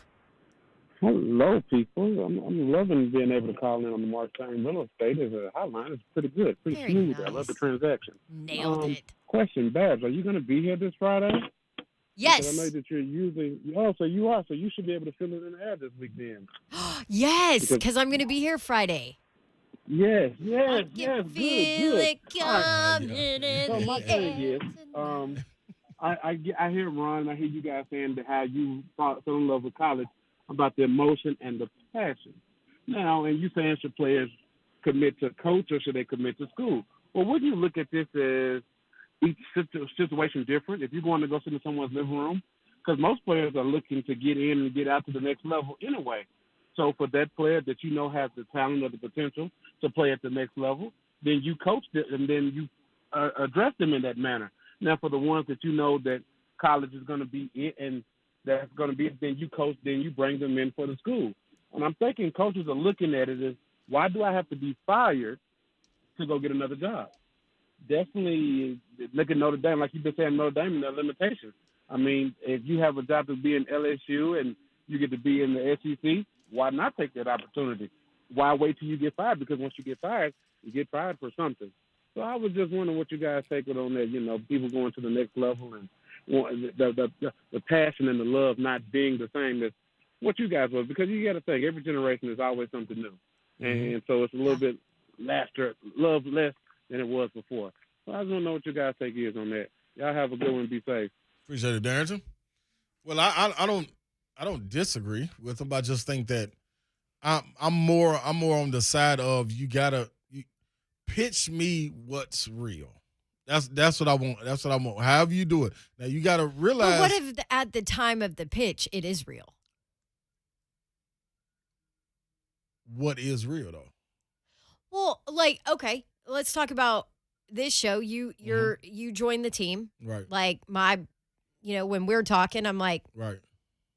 dude, this place is awesome. Yeah. You're gonna love it. We have fun. Right. We this like it's great. Mm-hmm. But I have a contract that's coming up, Yep. And there's other jobs out there, but that doesn't mean that it wasn't real when I pitched to you. No, Sidebar, this is a fictional conversation. This is fictional, Just yes, wanted to yes. make sure everybody knows this is a fictional conversation. Like, hey, what's No, going and on? I agree with you, but I knew coming into it, this is all business. So that's why I said you got to draw the line as if we're gonna treat this college game as business, then I totally understand it because there is no gray area. I'm coming into it knowing exactly what, like, this man can be gone. Now, I also got the opportunity now, when you are gone, I can be gone with you. Like, where you go? True. Hey, coach, listen, I'm getting that portal. I'm rolling with you, dude. So that way I understand Which it's business. may happen. But yeah, you're right. Which does happen. But I don't think it's being sold like that going into these living rooms because it's still being sold on the college experience. What we built as a family here. Does this keep going on? This is going on because the head, who is you built this. You know what I'm saying? So if I know you hot, if Fickle comes in to my living room, I know for a fact, man, it's a good possibility that Fickle ain't gonna be there. And I'm gonna ask him that. So I got an opportunity for you to tell me that. Now you gonna lie to me or tell me the truth? That's on you, man. You gotta tell me the truth. You gotta tell me if a chance arrives that I can boat, I'm gone. Just like you tell me, if a chance arrives for you after your junior year, you can boat. Coach, we on the same wave path. Shake hands, let's get some work done. What if he loses a recruit because of that? Okay, we got to take a break. Here we go. We'll take a break. We'll be back for the 5 o'clock hour, 615-737-1045. This is 3HL.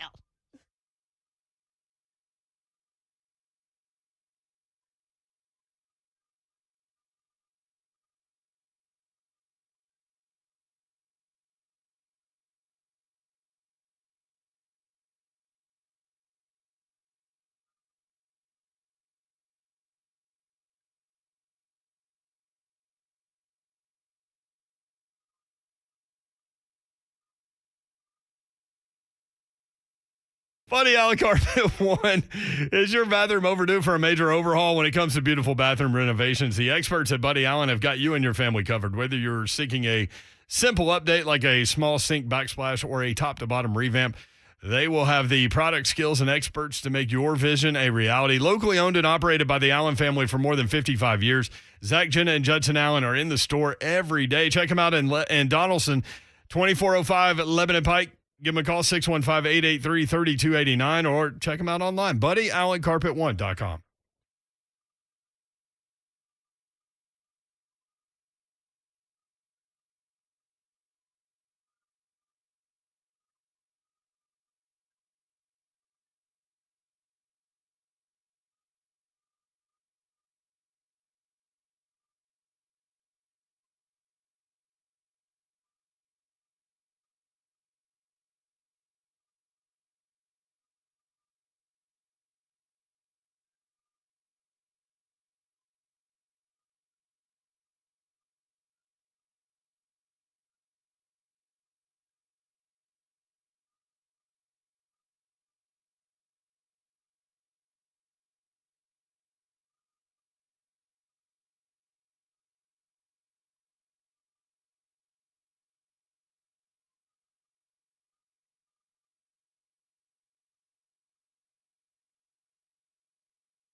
One Titan retires, and one Titan is now a Seahawk. Good evening. I am Joe Hunk, and former Titan safety Kenny Vaccaro has retired from the NFL. He is actually starting an esports organization after spending the last few years with the Tennessee Titans. The other former Titan that is now a Seahawk is Titans legend Adrian Peterson.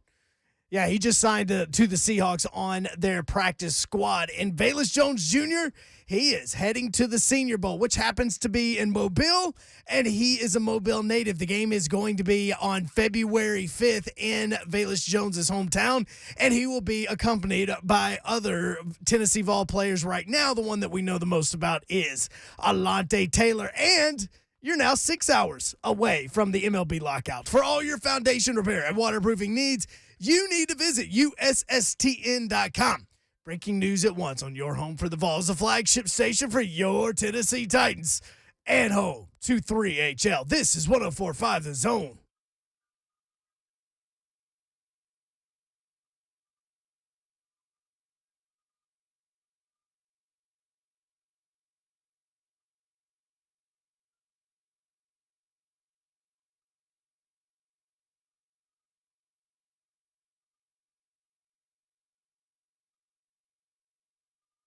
On 104.5 The Zone. It's Wednesday. We live. We live, baby. We're live. It's Wednesday. I'm Dawn Davenport, the mayor, Brent Doherty. Doherty? Why does everybody... You've worked with him for like half the time the show's been on. I never say his last name. I like to call him Daughtery. Brent Doherty. Oh, Daughtery. You is this why we call him the mayor? Yeah, this is why we call him the mayor. He ain't here, so it doesn't matter. Yeah, He's off. Yeah. Yes, mayor's off. Joe Hunk behind the glass. You heard him. But this dude's here. He's never off. I'm in the building. I'm in the building. Hey, I'm in the building. I'm in the building. I'm in the building. I'm in the building. I'm in the building. I'm in the building. Ron Slay. I had no clue if I'd hit the button or if you were doing it because it sounded the exact same. Yeah. I had no clue which one was first. That is good. Nails it. 615-737-1045. You can reach us or you can watch us on Twitter, Instagram, Facebook, and Twitch. Yes. Twitch, please. That's the only one I really know. Yes. And to the person that said my hair looked good today on Zone TV, I appreciate you. Thank you. Although I did have a little mental issue with it because I just got my hair cut today. Of course you did. We all noticed. I know, because it's actually fixed. Yeah. Yeah. Yeah. Babs, it looks lovely every day. Yes. Thank lovely you. Every day, Babs. It just reminded me that when I fix it myself, it does not warrant a comment of hair looking good. But when I get it done, I appreciate you noticing, dear viewer. Dear viewer. Anyway, all right, we've talked a lot about just college coaching carousel, and we're going to get Dan Wetzel on here in about 15 minutes to talk about that, talk about all the craziness that's going on in college football and what could still be to come. Also, we'll talk to him about, I don't know, the college football playoff. I know what Brett McMurphy, is this the real Brett McMurphy account? Because yes, it is the real Brett there's McMurphy. like there's a check 10 of mark. them. Yes. Yes. Anyway, the Brett McMurphy account tweeted about the college football playoff committee agreeing that they need to expand and that will include first round games on sites for schools, which would be really fun, by the way, and great atmospheres, huh? It'd be phenomenal. Yes. Look forward to seeing Tennessee in there. Yeah. Apparently they're struggling to decide, or I guess agree on, if the Power 5 conferences should get automatic bids or not. Right. Like, who gets the automatic bids? Who are the at-large? Do you want to make it all at-large? I mean, because people do forget that now there are no automatic bids. No, it's not. There are no automatic bids. I mean, there might as well be an automatic SEC bid, but you're right. Pretty much. But people forget also the SEC got 2 in a few years ago, 2016, but the ACC got 2 teams in last year, and people forget that part because the ACC is so bad. And because one of them was Notre Dame. Was it Clemson? It was Notre Dame, though. That was doesn't Clemson, count. Notre Dame. It doesn't count. You don't count. That doesn't get to count. It does count. No, it doesn't. They were in the conference. They played in the ACC championship give game. me a break. That doesn't count. Not really. Well, we really get to see now. Will LSU do it? Will LSU replace Notre Dame for the greatness? The great run that it's been on outside of the national championship run for LSU. Will it be replaced now that Brian Kelly is gone and he's in LSU? Does Notre Dame just float off into the distance? No, I think it was interesting because I listened to their athletic director, Jack Swarbrick, who talked about it a little bit and said, they're not concerned. There's no rush to fill this job, like there was back when they hired Brian Kelly 12 years ago, but because the program was in a place where it was broken 12 years ago, like they were in a bad place. They needed the right hire, a great hire at that point. This program is in a different place now. And in full transparency, I am married to an IU guy who grew up going to Notre Dame games. So his entire family is like diehard, grown up Notre Dame fans. They are grew South up Bend. 15 minutes away from South Bend, right? Like this, they are Notre Dame. And my phone is like blowing up. Like, well, what? Why would he leave? Why in the world? Why would anybody leave Notre Dame? It's 12 years. You have a chance to be in the college football playoff for 3 of the last 4 years. Look at what you're doing. Why would you ever leave? And the fact that you're going from blue bloods to blue bloods, which normally does not happen. Normally you're moving up like Luke Fickell. Yeah, and it doesn't happen. We never see it happen. Not very often. Winningest coach in Notre Dame history too. Yeah, and anyway, so the athletic director basically pointing out, and he's right, that this program is in such a good position, as opposed to where they were 12 years ago. Now, the whole non-conference thing, and where does that come back to bite you? Does the college football playoff expansion help you there? Probably. Yeah, because you're not getting rid of your NBC deal. No, Right. and you're not knocked for not winning a conference title if the college football playoff is expanded, which we know it's expanded. It's going to be expanded. The next time they meet, by the way, is January. Now, the question is going to be, if it expands, if they do make it automatic qualifiers, if those are, say, 5 Power Fives and your 6th, which would be a group of 5, and you only have 2 automatic bids, is that enough for Notre Dame to say, all right, no, we're still good if they only go to 8 teams? Right, because then you're looking at your second SEC, well, possibly third SEC team. Mm-hmm. Okay, I won't go there yet, but anyway, I mean, there's a lot. Anyway, so the Notre Dame AD also had said, which I thought this part was interesting when he talked about it, he wasn't surprised by Brian Kelly's move because he said he felt like there was a restlessness there. And that there were a couple of Freudian slips there, like in the last, year or so, that where he felt like maybe Kelly would be open to a different opportunity somewhere or something. So very interesting. There you go. That's where we are on that. And Dan Wetzel will address it. Also, our curling guys. Yeah. That we talked. Do we have that from Wetzel? Do we have the curl? Hunk, I'll talk to you in the break. We'll see if we still have it. But Olympic curling. They're back. They're back. We'll talk to Dan Wetzel about it coming up at 5:20. This is 3HL 104.5 The Zone.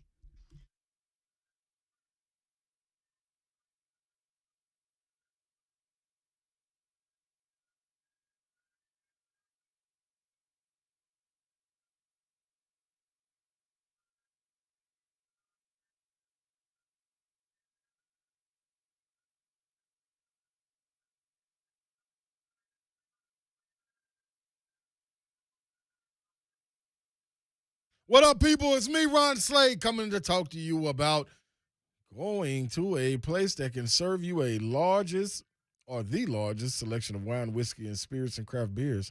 You're probably thinking, like, I always hear Slade talking, but what is he talking about? What you ought to know is, Red Dog Wine and Spirits is what I'm talking about, people. You heard the dog? I'll let you know. Who let the dogs out? Red Dog Wine and Spirits let the dogs out. But you can come in because the dogs are out. 20-year favorite right there in Franklin, Tennessee. all things beer, wine, and cocktails, you can go to Red Dog and select anything you want to get your hands on, and they're going to let you walk through it. And you also can try before you buy. You go in there and get one of the most popular brands, tell them you want to try it, taste it. I'm not really sold on it. Guess what they'll do? They'll take it back and get another one. And probably, more than likely, send you in a direction where you can get what you're looking for. Red Dog Wine and Spirits, Riverside Drive in Franklin, Tennessee, next to Publix off Highway 96. Online anytime at reddogwineandspirits.com. When you go in, tell them, I'm in the building. Red Dog got you.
Welcome back, 3HL 1045 The Zone. Dawn Davenport alongside Ron Slay. Joe Hunk picking the music, so if you don't like it, yell at him. At Joe I've Hunk. actually been a big fan of his choices Yeah, today. He's been on it today. Yes. Please, Coach Mack, too. All right, it has been a crazy couple of days in the college football world, and we are, 2 weeks away from the early signing period, which is exactly why it's been a crazy couple of days in the college football world. Yeah. But I do know, before we get to our next guest, Dan Wetzel, Slay, Josh Heupel seems to be doing some work recruiting-wise with this early signing period coming up. Yeah, he's getting to it, and I think, Babs, the recruiting world is about to get even crazier with now a full year under the belt of the transfer portal and coaches knowing how to kind of attack it. Got guys flipping. Tennessee's 2022 class is up to number 24 in the nation. Looks like it could be a strong finish for Coach Heupel. We got a guy at Mississippi State, Jordan Thomas, decommitted from Mississippi State this afternoon, and the Vols target is set to visit Rocky Top this weekend for an official visit. So, it's going down, people. It's going down. It's going down for real. Yes, this is going down. Dan Wetzel from Yahoo Sports joins us. Always one of my favorite guests here on 3HL. Wetzel, how are you? I'm great. Thank you, Don. Hope everyone is well there. How crazy has the last couple of days been for you, for college football, for coaches, for players? Oh, my goodness. Yeah, it's look, this time of year is always a little, there's always the coaching carousel, and there's always the playoff and who's going to get in, and then there's and the signing day when they move that up, which they never should have done, but we can get to that. So much happens, but what we never saw before was guys leaving one high major job for another high major job. Normally you get to one of these great places and a coach would stay as long as they possibly could and try to win national champions at their little fiefdom.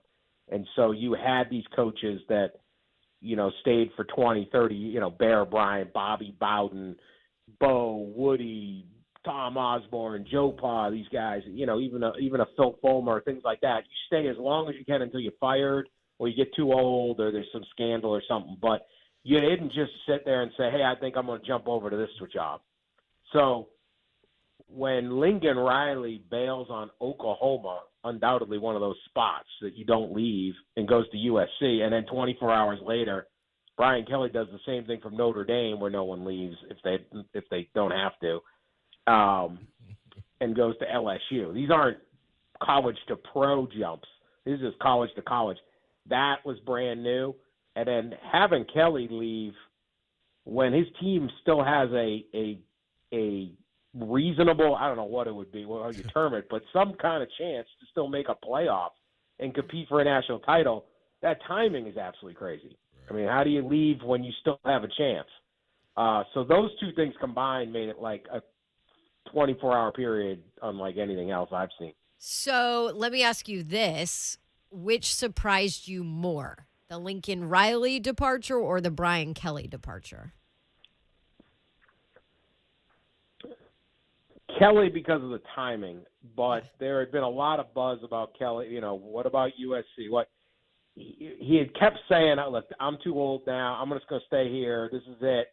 And their recruiting was really picking up. Like Notre Dame has done very, very well the last couple of years. They've started to build enough talent where maybe they can get into a playoff and compete a little better with Alabama or something like that.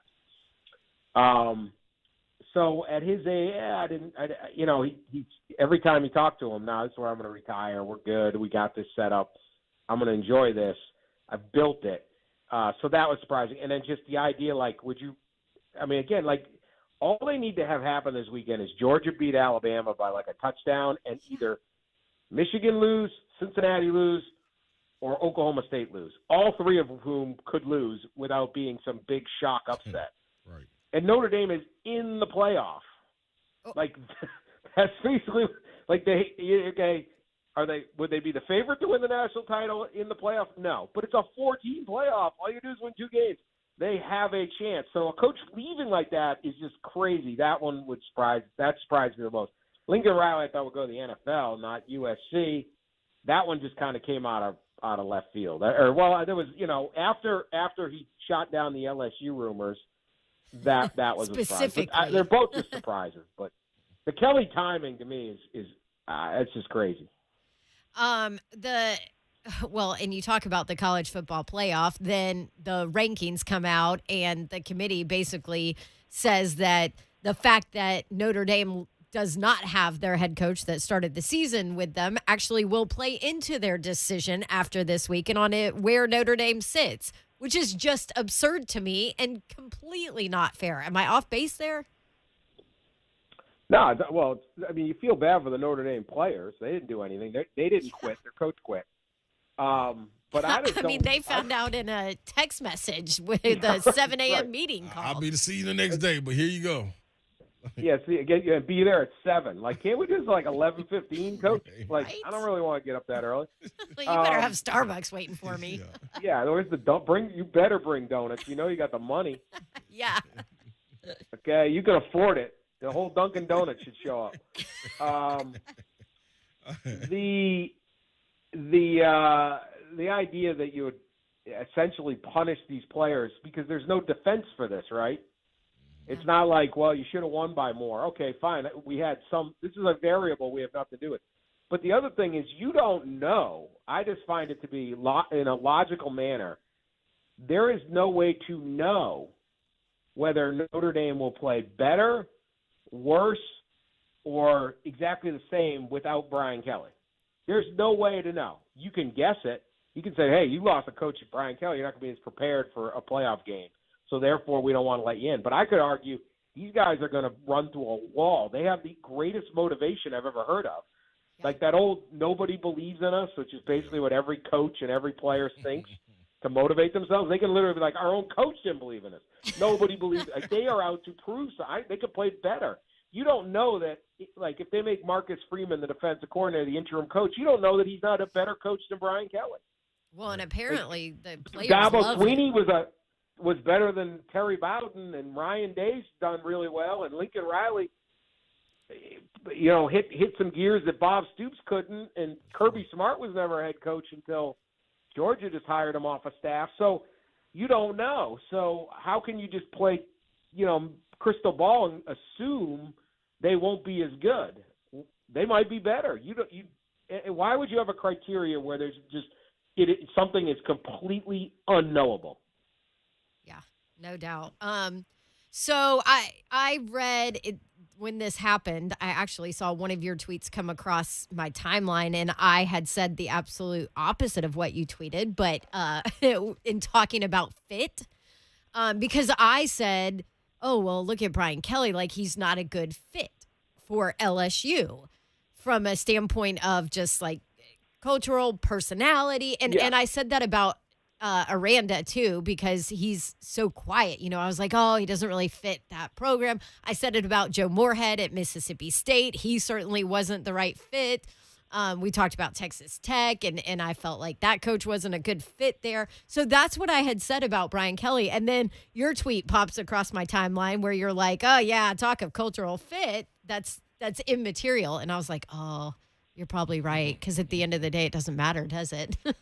If you can win, you fit the culture. Yeah. I don't care what culture that is. Winning makes it fit. What's that? I said winning makes it all fit. Winning makes it all fit. Look, Coach O was the perfect cultural fit at LSU, and they couldn't wait to fire the guy. Yeah. They fired him a season and a half after. Does it help if you fit in? Sure. But Les Miles is from Ohio, and guys are from different people are Nick Saban is, from kind of rural West Virginia. I mean, it's sort of South, but the way he grew up, like Croatian immigrant family, and the back of those days, that's more like Pittsburgh steel town stuff. Like, what is Urban Meyer? Where does he fit? I don't think that, like, Brian Kelly's not going to be out in the town hanging out with people. These guys are working their little. You go to you go to these facilities every week, Don. I mean, they just sit in there all the time. They're not out, and he's going to recruit. He's recruited everywhere in the country. Can he relate to the players in the South? I would think so. If that doesn't work, then yeah, maybe it is fit, and you can't recruit. But this is a really good coach, and if he wins, no one's going to really care. Lincoln Riley doesn't fit in L.A. You know, he's from Muleshoe, Texas, West Texas. But if he's winning, he'll fit. I just think, like, put it this way, like, players want – this is something about everybody. And Larry Brown told me this once, the basketball coach, because he's like, I don't understand player coach. Everyone's got a boss, or everyone's had a boss in their life at some point. Do you want your boss to be just like you and like the same music as you and eat at the same restaurant as you and be have all this in common? Or do you want your boss to know exactly what he or she's doing, put you in a great place to succeed, have great confidence in you, and be super organized for whatever business you're in? And that person may be the polar opposite of whatever you are. Which one would you choose? See, you want the person that's competent. So, and I agree. It's like, I don't need my boss. I don't need my head coach to be just like me. I just want that person to put me in the right spot to win. Bill Belichick, he doesn't fit into anything. But, man, he wins. So, I don't even know what Bill Belichick is. I don't think nobody knows does. who he is. But, and that's he has great. no personality, and everyone, and you know what? They win. Does Bill Belichick and Mac Jones have a lot in common? Probably not. Probably not. Hey, man, we got Dan Wessel on with us right now with Yahoo Sports. Dan, this has been a conversation between me and Don today and the listeners. What do you commit to now with this coaching carousel and with the transfer portal the way it is, where college sports and sports in general has evolved to being able to bounce away and go away from everything that college is really supposed to be? And I think you just hit it on the head. I'm more on the side of, man, so the question was, do you commit to the university or do you commit to the coach to play for? And I think you just answered. I'm more of a type, if you come in my living room, you recruit my guy, recruit my son, recruit me, myself, just keep it 100 with me. Let me know when I'm walking into. If we walking in, this is a business relationship, something comes along better, greener pastures for you, that's cool. Just like me, if it comes my sophomore year and I can leave, I'm gone. Like, let's be upfront with this. So, therefore, we know what we're getting into when we go into this. You ain't got to preach to me family and, man, the culture here is beautiful. I don't need that to win. If we winning, it's a bigger goal. How do you do that as a recruiter now? Like, what do you pitch? Which side are you on? I mean, look, I think that you get two different types of pitches, right? I mean, there's going to be kids. You take, like you were talking about, Heupel's recruiting to Tennessee, right? There's kids that are going to sit there and say, you know what, I grew up a Tennessee fan. I'm from Tennessee. All I want to do is go play at Tennessee. Mm-hmm. I love the university. I want to study there. This is where my friends are going. All of that, right? They're all in on it. And you're going to have a mix of kids that are like, all right, you need a wide receiver? I can be that person, right? Mm-hmm. You're going to have people and they may sit there, or even at a smaller school, right? Say you're going to wherever, somewhere in the Sun Belt, and you get an opportunity, and some kids are going to say, hey, you know what? I got a chance to play at whatever, Western Kentucky, right? Mm-hmm. And I'm going to be loyal to them and stay, even though I had a great season. And other people are going to say, I got to use this as a stepping stone to jump. I just think you can't just do one way. Right.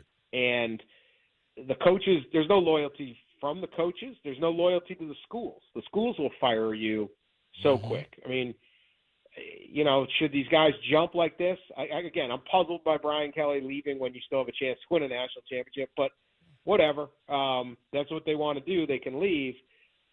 But at the same time, what are these schools offering? I mean, Orgeron gets fired a season and a half after winning the title. Right. Dan Mullen had one bad season. Right. Fired. Jimmy Lake up at Washington coached 13 games and was fired. Never even got to coach against Washington State, the arch rival, because 1 year got canceled on COVID. The next year got fired in the middle of the season. Like, there's no loyalty any which way. This is straight business unless you don't want it to be. And some people will sit there and say, hey, I won't play at Tennessee. I won't play at Notre Dame. I mean, these schools are incredible places all over the country. And some of the people are going to want that, and others are going to be like, hey, this is every year. It's a one-year deal, and maybe I stay 4 or 5 years. Maybe I stay 1 and I bounce. But you better know that about your head coach, and you really better know about your coordinators.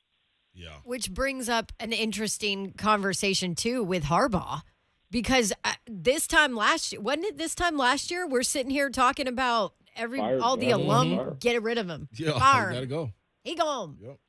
And look where they are now, Yeah. Wetzel. Michigan has a little different. They operate a little different. It's one of the reasons Michigan doesn't win national titles. Like they're the idea that Michigan has ever been this superpower in football is like folklore.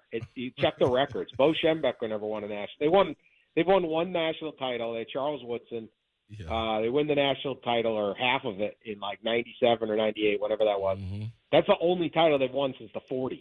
Like they're a good, very, very good program with tons of fans and credible academic school, and it's a great place to watch a game, and it's great to go play football there and all of that. But they're not cutthroat where they're like, we have to win the title every year. So, they sat there with Harbaugh and said, look, this is an alum. This is a guy who's a great player for us. We think he's still a good coach. He had a bad year. We're not just going to overreact because you can't beat Ohio State. Almost no one can beat Ohio State. So they were patient, and it's paying off. And at the same time, Harbaugh, he's an interesting guy. Like, he's definitely different, but he also his pay got cut from $8 million a year to $4 million. And he was like, that's cool. His line is, you can only eat 1 steak. So what do I need the $8 million for? So he's happily coaching for half the money. Yeah. And now he got all these bonuses. He's getting all these bonuses. Like if he wins this weekend, he could make another $1.5 million in bonuses. He's giving all his bonus money to the athletic department to pay back salary on every person who worked in the athletic department. They had to take like a COVID pay cut, right? So if you're the administrative assistant, you had your pay cut 20%. That money, you're going to get it back, courtesy. Like Harbaugh may donate $4 million in salary back this year because he doesn't care about the money. Guys are jumping to get $9-10 million a year. He's making $4 million, and he doesn't care. He's a very unusual guy. Michigan's a little bit of a different place, but right now he's got a hell of a team, and everyone's happy. It's working out great. So sometimes patience and all that can be great. I mean, ideally, people would be choosing. Recruits would choose a college, not a team and a coach. And coaches would choose, I really want to coach at this place and I never want to leave. Unfortunately, that isn't how the business works right now. Mm-hmm. But I'm not going to bemoan that it doesn't. But ideally, I think everyone would agree, it's better if you stay 4 years at a school and a coach stays 30. Yeah. All right, Wetzel, I mean, we can't let you go without hitting on this because, honestly, I've been wanting to hear from you about this since you tweeted about it and I found out about it. Our curling team is back from 2018. What? They're back? Like, they didn't sign their deal with McDonald's for McFlurries and, like, right off into the sunset? Team Schuster, they're back. The Cinderella team of Korea. If you don't know the story, these guys they lost 4 straight Olympics. They were so bad at the Olympics. They're our national champs. Yeah. It's a humble sport, curling. You can literally join a men's league that they compete in at the Duluth Curling Club. Like if you go to Duluth on Monday nights, you can take these guys on and beat them. And beat them. Sometimes people beat them. But they do get their act together. They are the everymen of all. Like one guy manages a liquor store. Remember one guy, all he wanted was Aaron Rodgers to tweet at him. That was bigger than the gold, and Aaron Rodgers did, to his credit. Wow. So they lost 4 straight Olympics. They were terrible. U.S. curling didn't want them to try last time. They wanted some new blood, but these guys refused. They won the American Championship again, the trials. And then they got to the Olympics, they're getting killed, and then all of a sudden they got hot. And 5 days in a row they won, and they end up with a gold medal. It's a longer story, but one of the all-time great curling stories you'll ever hear. And instead of retiring on top, they're heading back to Beijing. They won it again. So the thing about curling is you keep doing it. There's no like Usain Bolt where the knees start to go. you keep going. Yeah, you can. Simone You Biles, don't age out, right? Early. No, this isn't gymnastics. Like, yeah, man, you're 22. What? Oh my But, god. so they're back. I'm gonna provide updates for you guys. Yes. From Beijing. I go into Beijing and I'll be all over this curling. I promise. Oh, yeah, we can't Cannot wait. Yeah, I'm telling you. Give us more, Dan. We're gonna find that. Hunk is gonna find that, but we're gonna play the Dan Wetzel curling story again. It's unbelievable. It's unbelievable, and it's still my favorite ever on this show. Ever. It's my favorite story ever told. So thanks, Wetzel. We always appreciate the time. If you want to hit him up at Dan Wetzel on Twitter. And by the way, Epic Athletes. Holiday gifts, right? Everybody Christmas can go gift, get those. young reader. You got a young middle school reader, sports fan. There you go. Tom Brady, Simone, LeBron. I mean, the names are ridiculous that you've put together. Patrick Mahomes. We got everybody. Yes, so go check it out. Dan, thanks so much. We always appreciate you. Thanks, guys. Always fun. All right, at Dan Wetzel on Twitter, Wetzel with Yahoo Sports. I have found it. You found the curling story? But it's 8 minutes long. Oh, yeah, we're going to have to do it. A different day. Maybe we'll do it tomorrow. I have found it. It is literally titled Wetzel on Curling. Yes. I mean, it's like iconic. Really? It's so good. I haven't laughed that hard on this show, and there's some funny times in this show. I haven't laughed that hard ever. We'll relive it at some point. Anyway, always good stuff from Dan Wetzel. God, time has flown today. Yes, it has. We got to take a quick break, and then we'll wrap up this edition of 3HL. Coming up. Stay with us.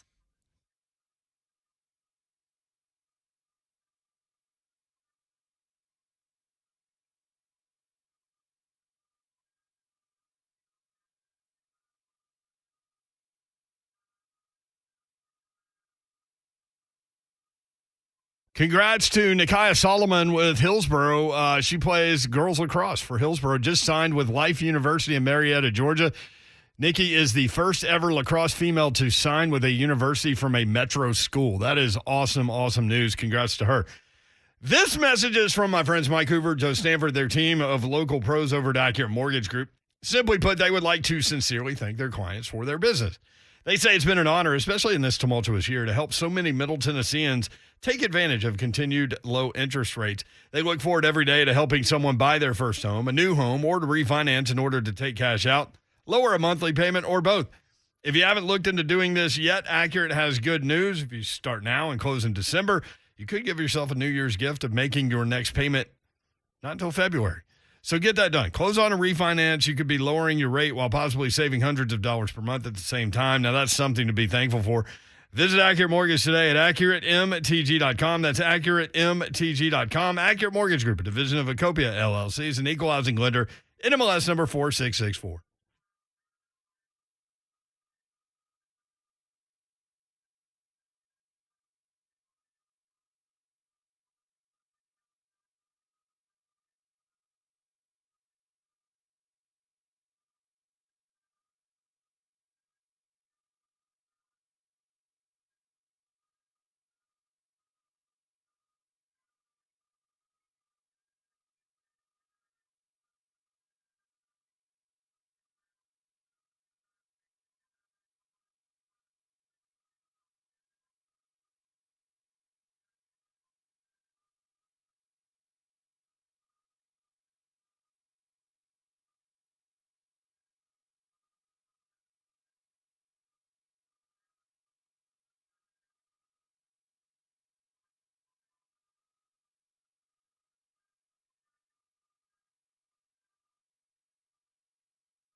Babs gonna give it to you. We're gonna give it to you. Gonna give it to you.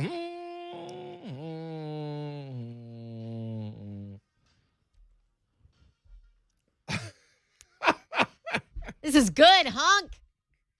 By the way, I made sure to turn Zone TV on while you were dancing. Yes.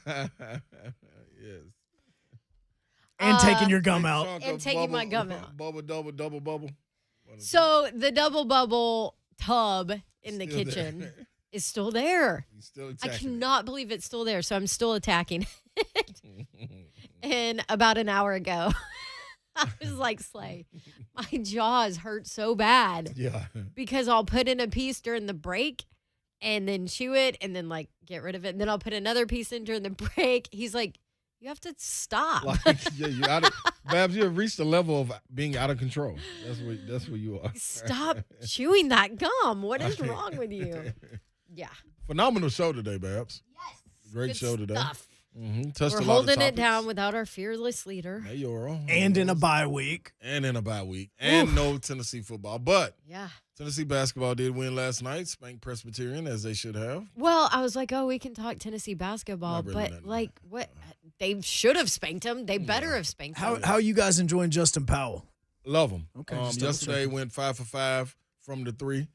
So playing his role, I think may have to settle in and play a little bit more defense to give him a lot more minutes. But Victor Bailey Jr. came out of his shooting slump, lit it up from three. Kennedy Chandler was who he is. Santi was who he is. Olivier Kamwa. Everybody played well. Everybody played well. So Santi, yeah, Santi Vescovi is what they. Vescovi. Yeah. You know what's sad is since that moment where the pronunciation was talked about, I've heard it more ways than probably what it should be. It changes like every time somebody says it. Dude, I was listening to Bob Kessling, who I know will get it right, and he was saying Vescovi, and then he even started saying Vescovi. Yes. Vescovi. Vescovi. Because he used to say Vescovi. Exactly. You know what I'm saying? Until this whole thing became Right. a thing. And it's like he's trying to say it even more to get used to saying it. Ugh. Like, just don't do that, Bob. Vescovi getting some Gatorade on the like, bench. Can it just be Vescovi? Yeah, Can we man. just call him Vescovi You don't and care. call It's it a Santi. day? You got a This, flamethrower. I blame. What's his name? We don't even know. Not Dickie V. Oh, it was the guy that was doing the Yes, basketball what's his game. name? Franchilla. Fran. Franchilla. Yeah, Franchilla. Yeah, for the Franchilla. Tennessee, the idiots in Tennessee Yeah, that the idiots in wanted to Tennessee. that are tweeting We blame at us. him. Yeah, It's all his exactly. fault. Tennessee State University's game has been canceled because of COVID. So Oh no! By the way, not by we're them. I think it seeing. was Georgia State. So Georgia State had some issues. We're seeing a little bit across everywhere some COVID issues, basketball wise, and in the NFL a little bit as NBA. well. Yes, LeBron's missing NBA. tonight because of COVID. He's just got put on the COVID list. What did AB, our guy AB at Sportsline, tweeted? Almost at 20 players across the league clipped with the NFL conducting extra COVID test after Thanksgiving. Be careful betting this week. Yes. Because what Time happened is, might be your friend. I am waiting. Yeah, because what happened is going into Thanksgiving holiday, they went back to the old rules of everybody's in masks, everybody is getting tested every single day, and that's the reason why you're seeing this. Yeah, so you're seeing players popped a little bit. And so, which it's funny because normally, we talk to Todd Fuhrman, we talk to Alan Bell, and it's normally jump in early. You can find value in some of the early lines. Right. Get it while it's, get it while it's hot. Get it while it's hot. And all of that, but maybe this week, don't do that. Please Don't do that. Wait and see. Titans bye week.